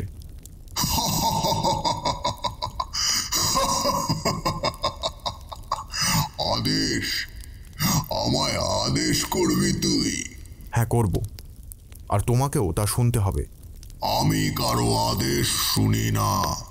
শুনতে হবে, না হলে। আমি আমার পৈতের উপর হাত রাখলাম, বললাম, মনীন্দ্রবীরের নামে যে প্রাণঘাতী মরণবাণ ছুঁড়েছ তা নস্যাৎ করে দিতে হবে। আবার হেসে উঠল পিশাচটা। আমি তা করব না, আমি তা করব না। তুই এত বড় তান্ত্রিক, আর এটুকু জানিস না যে পান মারলে কখনো তা ফিরিয়ে নেওয়া যায় না? আমি ধমকে বললাম, আমি কি জানি না জানি সেটা তোমার জানার কথা নয়। ফিরিয়ে নিতে আমি বলিনি, বলেছি নষ্ট করে দিতে। যে মন্ত্র পড়ে সেটা পাঠিয়েছ তার বিপরীত মন্ত্র পড়ে তাকে নিষ্ক্রিয় করে দাও, নয়তো এই মুহূর্তে যেখান থেকে এসেছো সেখানেই পাঠিয়ে দেবো তোমায়। পিশাচটা আমার কথায় কান দিল না। অবশেষে আমাকে বাধ্য হয়ে এখানে দাঁড়িয়ে মাতু পাগলিকে স্মরণ করতে হলো। আমি চাইলেই পারতাম তাকে তখনই ওখানে জ্বালিয়ে শেষ করে দিতে, কিন্তু সেটা করলে জমিদার মশাইয়ের ছেলের কিন্তু কোনোই উন্নতি হতো না। হয়তো আজ রাত পোহালেই ও বাড়িতে মরা কান্নার রোল উঠত। যে বিষটা সে ঢেলেছে সেই বিষটা উগড়াতে হবে তাকে। তাই মনে মনে মাতু পাগলিকে ডাকছি, পিশাচ পৈশাচিক হাসি হাসছে, মনে মনে ব্যঙ্গ করছে আমায়। হঠাৎ তবে রে, এই ডেকরার এত বড় সাহস যে তোকে ব্যঙ্গ করে। তোকে শক্তি দিয়েছি আমি, তোকে ব্যঙ্গ করছে মানে সে আমাকেও ব্যঙ্গ করছে। হাকিনী সিদ্ধা মাতঙ্গীকে ব্যঙ্গ করা, একটা নিম্ন স্তরের পিশাচ ব্যঙ্গ করছে আমাকে। ওরে অলুপটে মুখ পোড়া নরকের কীট শয়তান, আজ তো শেষ দিন। বলে মাতু পাগলি পায়ে পায়ে এগিয়ে যেতে লাগলো তার দিকে। পিশাচের দিকে একটা হাত বাড়িয়ে বাতাসে একটা ডাক ছাড়লো মাতু পাগলি। ওরে তোরা কে কোথায় আছিস? শিগগিরই আয়, এই পিশাচ জন্মটাকে আজকে নরকে পাঠাবি। আয় আয় আয় আয়, শিগগির আয়। বেটার বড় বার বেড়েছে, বার ঘুচিয়ে দিবি। আয় আয়, তোরা সবাই কোথায় গেলি? বলা মাত্রই ভাগার ভরে গেল রাশি রাশি অপদেবতায়। হাকিনি শাকিনি যে যেখানে ছিল সবাই ছুটে এলো। তাদের মাতু পাগলি ডেকেছে, না এসে কি আর উপায় আছে? মাতু পাগলি পিশাচটার ঘাট ধরে হিড় করে টানতে টানতে আমার সামনে নিয়ে এলো। আয় আয় আয়, বড় বড় কথা কইছিলি, এখন এত লজ্জা কেন? আয় এদিকে আয়। কিরে আয়। চারপাশে অসংখ্য হাকিরি, কানে শোনাই যায় না কোনো কথা, এমনই তাদের হাহাকার। ওর পা ধরে ক্ষমা চা, বল অপমান করে তুই ভুল করেছিস, বল, না হলে এক্ষুনি পিমড়ের মতন টিপে মেরে ফেলে দেবো তোকে। মাতু পাগলি তাকে ছুঁয়েছে, তাতেই পিশাচ দেহের জ্বলন শুরু হয়ে গেছে। তার উপর আবার মেরে ফেলার হুমকি। পিশাচ সরাসরি আমার পায়ে কঙ্কাল হাত রাখল। সর্বাঙ্গে শিহরণ খেলে গেল আমার। বললাম, ক্ষমা টমা নয়, যে কাজ দিয়েছি সেটা করো আগে। পিশাচ আর কি করে? বংশধর আনতে না পারলে নিজের বিশেষে নিজেই জ্বলে মরবে। আবার যে কাজ তাকে করতে বলেছি সে কাজও করতে সে নারাজ। কিরে, অত ভাবনা চিন্তার কি আছে? যা করতে বলেছি শিগগির তাই কর, না তো তোকে এখানেই আমি দুপায়ে মারিয়ে ভাগাড়ের মাটিতে মিশিয়ে দিয়ে যাব, বুঝলি আপদ? সাধু বেশে শয়তান পিশাচ এইবার উভয় সংকটে পড়েছে। পিছনে মাতু পাগলি আর সামনে তারানাথ তান্ত্রিক। আবার দুপাশে সারি সারি হাকিনি আর শাকিনির দল। পিশাচ শ্রেণীর অতি নিম্ন স্তরের সত্তা, এই কায়াকাঙ্ক্ষী পিশাচের মতো পিশাচেরা। তখন সে ভালোই বুঝতে পেরেছে যে গর্তে সে পড়েছে তা থেকে এই মুহূর্তে ওঠার মতন কোনো শক্তি তার নেই। কথা শুনবি না? শুনবি না কথা? তবে মর, মর এবার। বলে মাতু পাগলি এগিয়ে গেল তার দিকে। পাগলি কেমন তা হাড়ে হাড়ে এদের মতন অন্ধকারের জীবেরা জানে। হতে পারে সে পিশাচ, কিন্তু তারও তো প্রাণের ভয় আছে। দারুণ আতঙ্কে তখনই সে কি সব যেন আওড়াতে শুরু করেছে। খানিকক্ষণ সব চুপচাপ। হঠাৎ মরমর মরাত করে খুব ভারী একটা জিনিস হুড়মুড়িয়ে পড়ার আওয়াজ শুনতে পেলাম। পাগলি হাত তালি দিয়ে চিৎকার করে বলে উঠল, হয়েছে হয়েছে হয়েছে, কাজ হয়ে গেছে। নে তুই এবার পাপটাকে নিকেশ করে দে, চল কর। আদেশটা এসেছে আমার উপর। পিশাচ মুহূর্তে উঠে দাঁড়ালো, কঙ্কালসার দেহ নিয়ে পালিয়ে যেতে চাইছে। ভাগাড়ে পড়ে থাকা অগণিত মরা পশুর পচা গলা মাংসালো দেহগুলোর আড়ালে কোথাও লুকিয়ে গা বাঁচাতে চাইছে সে, কিন্তু উপায় নেই। পাগলি মুখিয়ে উঠল আবার। কি হলো? তুই ওইভাবে হা করে কি দেখছিস? ও অন্যায় করেছে, ওকে শাস্তি দে, নিকেশ কর। আমি বললাম, তুমি থাকতে আমি? পাগলি একটু ব্যঙ্গ করে বলল, হ্যাঁ, কোথাকার গোসাই ঠাকুর হয়েছে? তোকে তো আমি শক্তি দিয়েছি নাকি? তা পরীক্ষা করে দেখতে হবে না মোক্ষম সময় তুই কেমন কাজ করতে শিখলি?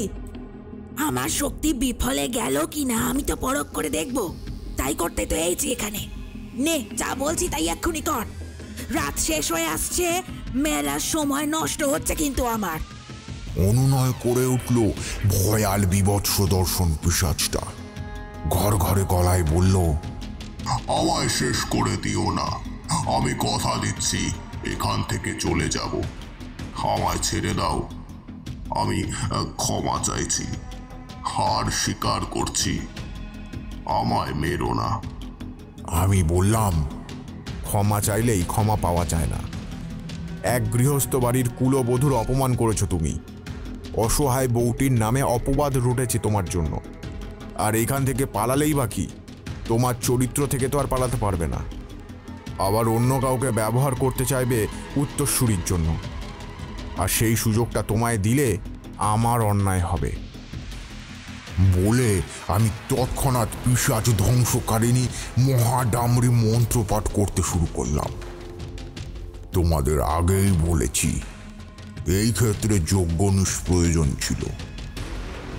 সমস্ত গুরুত্ব মন্ত্রের। কায়াকাঙ্ক্ষী পিশাচ ধ্বংস একমাত্র সঠিক মন্ত্র দ্বারাই সম্ভব। আমার পাঠ করা মন্ত্রের প্রত্যেকটা উচ্চারণের সঙ্গে সঙ্গে পৈশাচিক আর্তনাদ বেড়ে যাচ্ছে। পিশাচটার কঙ্কাল শরীর দুমড়ে মুচড়ে যাচ্ছে। প্রত্যেকটা হাড়ে হাড়ে সবজেটে আগুন জ্বলে উঠছে। আগুন ক্রমশ তার শরীর গ্রাস করে মুখ অবধি পৌঁছে গেল। আমি যখন শেষ মন্ত্র উচ্চারণ করলাম তখন কেবল ধোঁয়া উঠছে। দুর্গন্ধে ভাগাড়ের স্বাভাবিক দুর্গন্ধ ঢাকা পড়ে গেছে। শাকিনী আর হাকিনীর দল হাততালি দিয়ে উল্লাস করা শুরু করে দিয়েছে। মাতু পাগলি প্রসন্ন গলায় বলল, হ্যাঁ, তুই তবে কিছু কিছু পারিস বেটা। বেশ ভালোই কথা। আমি এখন যাই, সময় হলে আবার আসবো তোর কাছে। এলুম। বলে পাগলি যেমন এসেছিল তেমনই ফিরে গেল বীরভূমের শ্মশানে তার আস্তানায়। তার সহচরীরাও তারই সঙ্গ নিল। এদিকে ভোর হয়ে আসছে। আমিও জমিদার বাড়িতে ফেরার পথ ধরলাম। তারপর বলল কিশোরী। তারপর আবার কি, সকাল হলো। বাড়িময় রটে গেল মনীন্দ্র বীরের শরীরের গতিক খুব আশ্চর্যজনকভাবে ক্রমশ উন্নতির দিকে যাচ্ছে। রোগ আরোগ্য হচ্ছে তার। কি করে কেউ বুঝেই পায় না। কবিরাজকে ডাকা হলো। সারাদিন তিনি এখানেই থাকেন, শুধু রাতটুকুর জন্য বাড়ি যান। সাত সকালে ছুটে এলেন তিনি। রোগীর নাড়ি টিপে দেখে বললেন, আমি তো কিছুই বুঝতে পারছি না। কাল অবধি দেখে গেছি নারীর গতি অতি ক্ষীণ হয়ে আসছিল, কিন্তু আজ কি বুঝছেন কবিরাজ মশাই? জমিদার মশাই, ছোট বাবু সুস্থ হয়ে উঠেছেন। খুবই দুর্বল তিনি এখনো অবধি, কিন্তু মৃত্যু ভয় আর নেই। আপনি এক্ষুনি ছোট বাবুর স্নান খাওয়ার ব্যবস্থা করুন। আমি তাই করছি। শৈশবদেব, নয়ন, বিনতা, কে কোথায় আছিস? গিন্নিমাকে খবর দে, শিগগির ছোট বাবুর স্নানের ব্যবস্থা করতে হবে। বৌমাদের ডেকে নিয়ে আয়। গোটা বাড়ি জুড়ে বইতে শুরু করলো আনন্দের জোয়ার। এদিকে গ্রামবাসী সবাই খবর পেয়ে ছুটে এসেছে জমিদার বাড়ির উঠোনে। তাদের ঘরের মেয়েরা এখানেই আছে অক্ষত। অতিথিশালা থেকে তাদের সবাইকে বাইরে নিয়ে আসা হলো। ঘরের মেয়েদের ঘরে নিয়ে চলে গেল তারা। বৌমারা সব তাদের স্বামীর সেবা করতে ব্যস্ত হয়ে পড়ল। সব মিলিয়ে বিপদ কেটে স্বাভাবিক হলো ব্রহ্মপুরের পরিস্থিতি। আমায় অবশ্য আরো দিন তিনেক থেকে যেতে হয়েছিল এইখানে।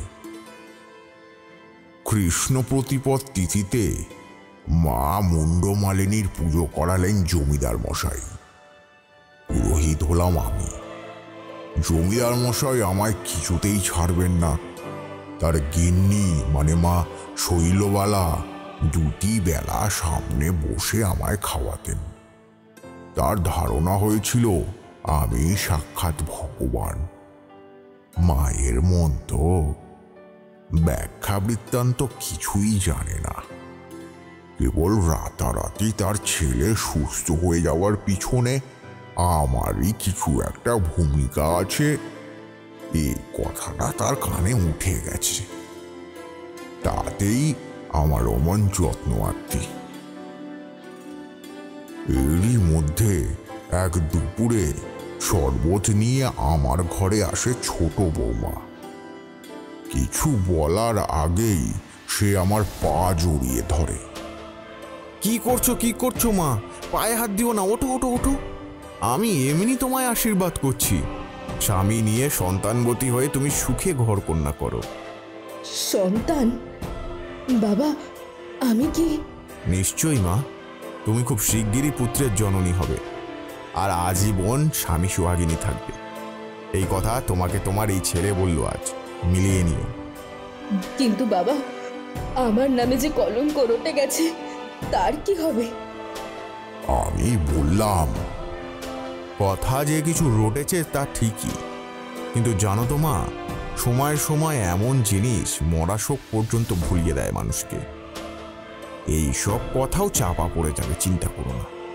আর বাইরে যে যাই বলুক না কেন, তোমার ঘর অনুকূল থাকলেই তো হলো। আমি নিজে সে ব্যবস্থা করব।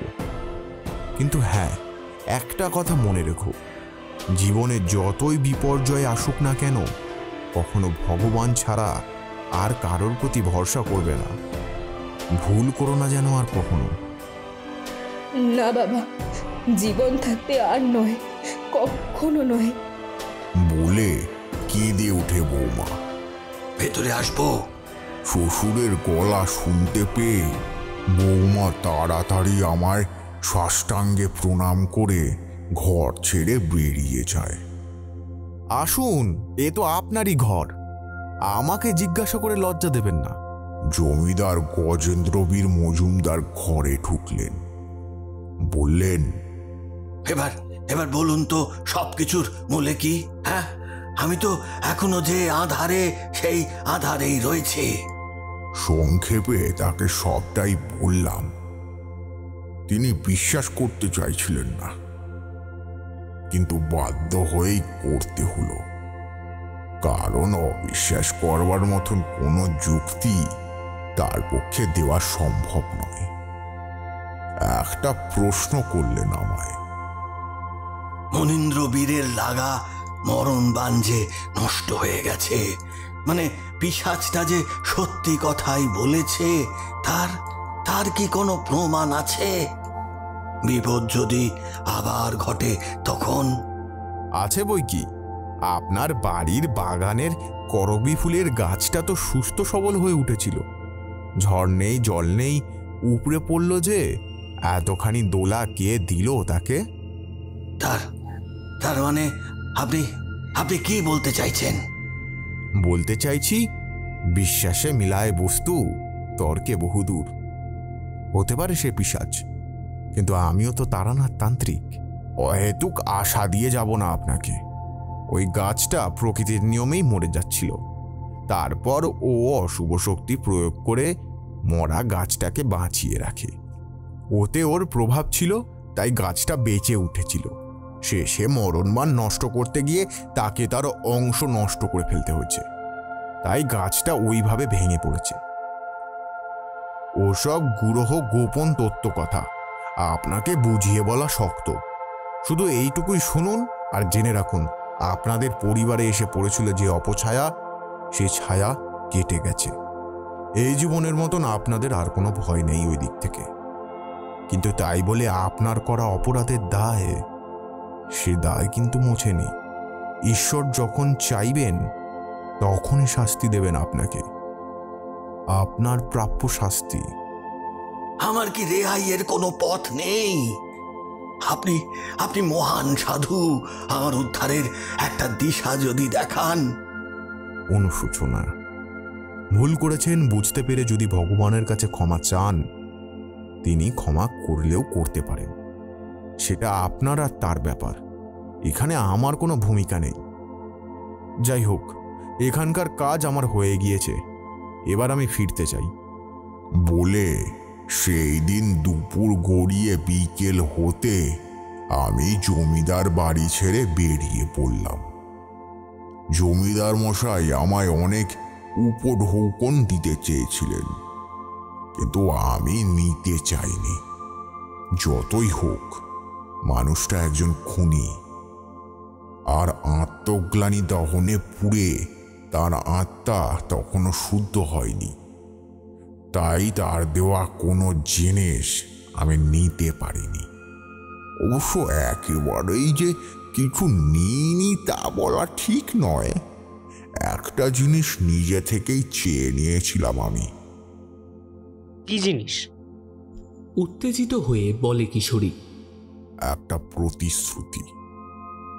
অর্থ, বস্ত্র, শস্য সবই দিতে চেয়ে ব্যর্থ হয়ে অবশেষে কি বলবেন বুঝতে পারছেন না।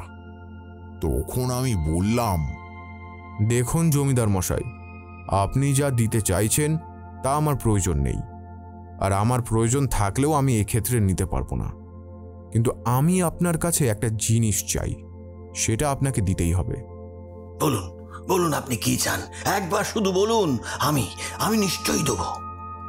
আপনি আমায় কথা দিন, কবিরাজ দ্বারা আপনার ছেলের গুপ্ত চিকিৎসা করাবেন। পিতা না হতে পারার ত্রুটিটা তারই, তার স্ত্রীদের নয়। আপনি ঠিক বলছেন? বেঠিক কথা বলে চলে যাওয়ার মতন মানুষ আমি নই। আপনি যদি আমার কথা শোনেন, তবে অল্প দিনের মধ্যেই তার প্রমাণ আপনি পাবেন। আর দ্বিতীয়ত, আপনি ছেলের আর বিয়ে দেবেন না।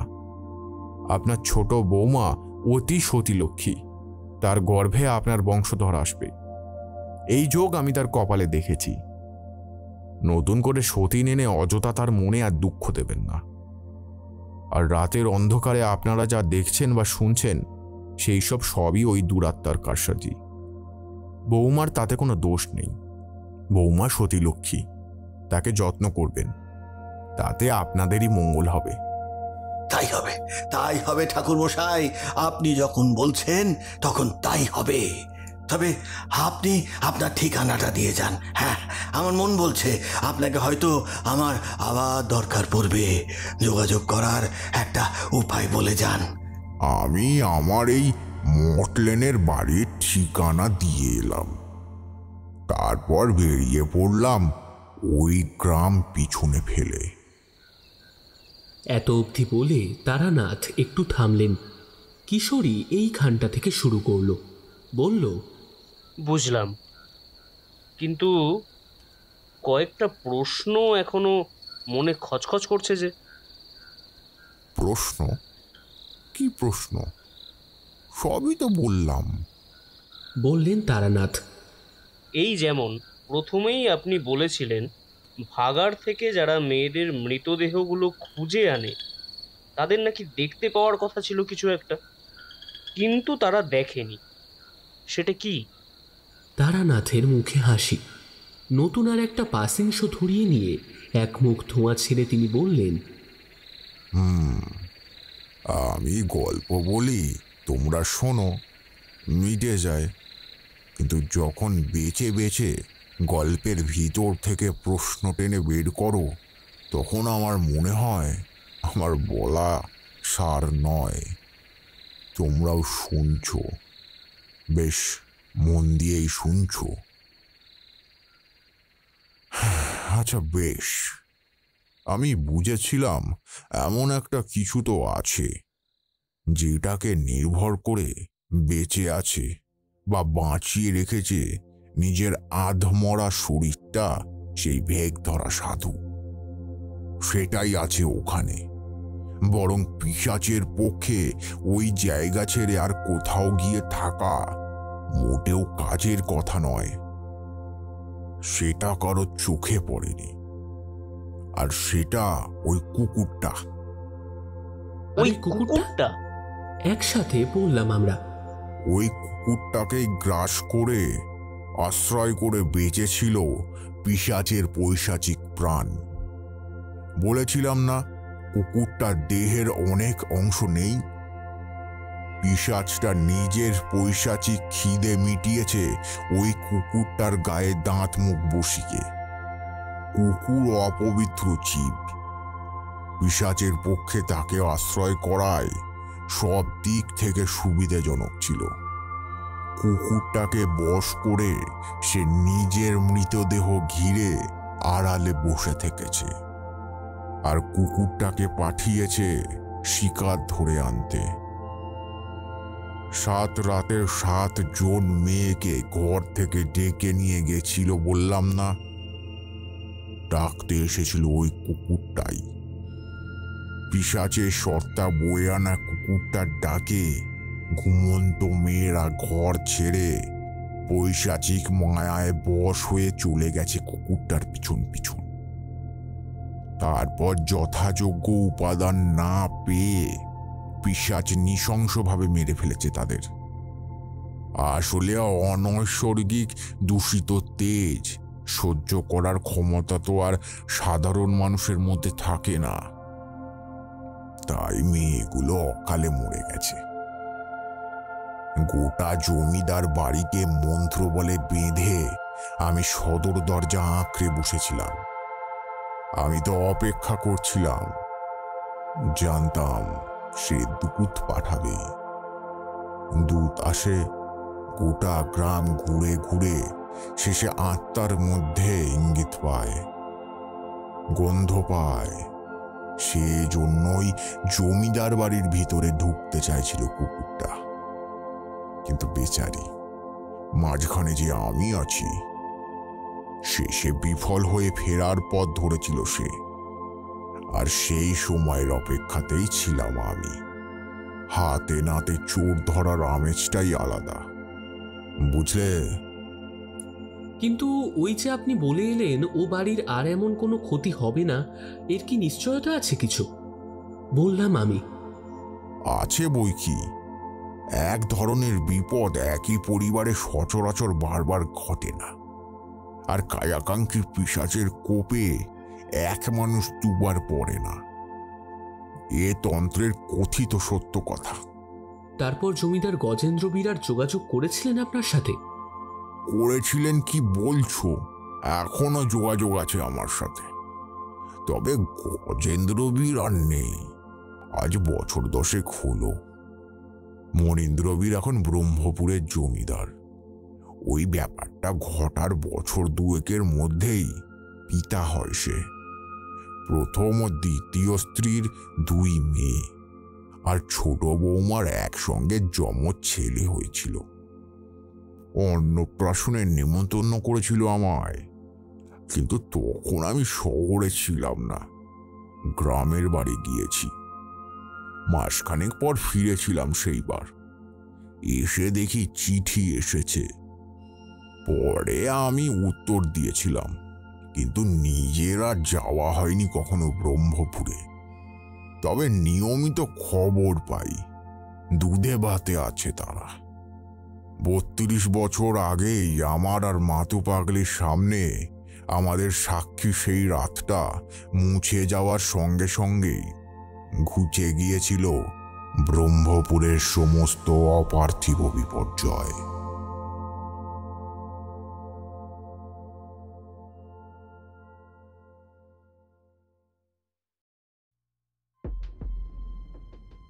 শুনছিলেন তিনি তার লেখা তারানাথ তান্ত্রিক ও ব্রহ্মপুরের বিপর্যয়। আজকের গল্পের গল্প পাঠে ও বিভূতির চরিত্রে শুভম, তারানাথ তান্ত্রিকের চরিত্রে নিতু, কিশোরী রুদ্র, চারি ছোট বৌমা ও বৌমারার ভূমিকায় বর্ণালী, জমিদারের ভূমিকায় রাজ চ্যাটার্জি, প্রথম চাষি, চাকর, প্রথম লোক, মাতব্বর, সমবেত পুরুষ ও শুভাকাঙ্ক্ষীর ভূমিকায় সপ্তর্ষি, মাতু পাগলি ও ঝিয়ের ভূমিকায় খুশি, জমিদারের পত্নীর ভূমিকায় স্বপ্না ব্যানার্জি, সাধু ও পিশাচের ভূমিকায় আকাশ, মানদা গুড্ডি, দ্বিতীয় চাষি কবিরাজ, লেঠেল, দ্বিতীয় লোক ও গল্পের সূত্রধার আমি Soumik. Audio editing Nitu, recordist Joya, direction and sound design Nityananda, poster design and motion ink bless creations, recording studio Radha Gobinda records. কেমন লাগলো আজকের গল্পটা? এখনও যদি রাতের বৈঠকখানাকে সাবস্ক্রাইব না করে থাকেন তাহলে এখনই সাবস্ক্রাইব করে দিন, আর কমেন্ট বক্সে জানান কেমন লাগলো আজকের গল্পটা। আর হ্যাঁ, রূপ আর্ট প্রোডাকশন প্রযোজিত, ঋচিকা সাহা পরিচালিত পাঁচকড়িদের গল্প অবলম্বনে আসছে জমজমাটি ছবি সতী শোভনা। টিজার ইতিমধ্যে দেখে ফেলেছেন অনেকেই, আর যারা দেখেননি তাদের জন্য লিংক রইল ডেসক্রিপশন বক্সে। ও হ্যাঁ, মনে রাখবেন ছবিটির শুভ মুক্তি 30শে আগস্ট।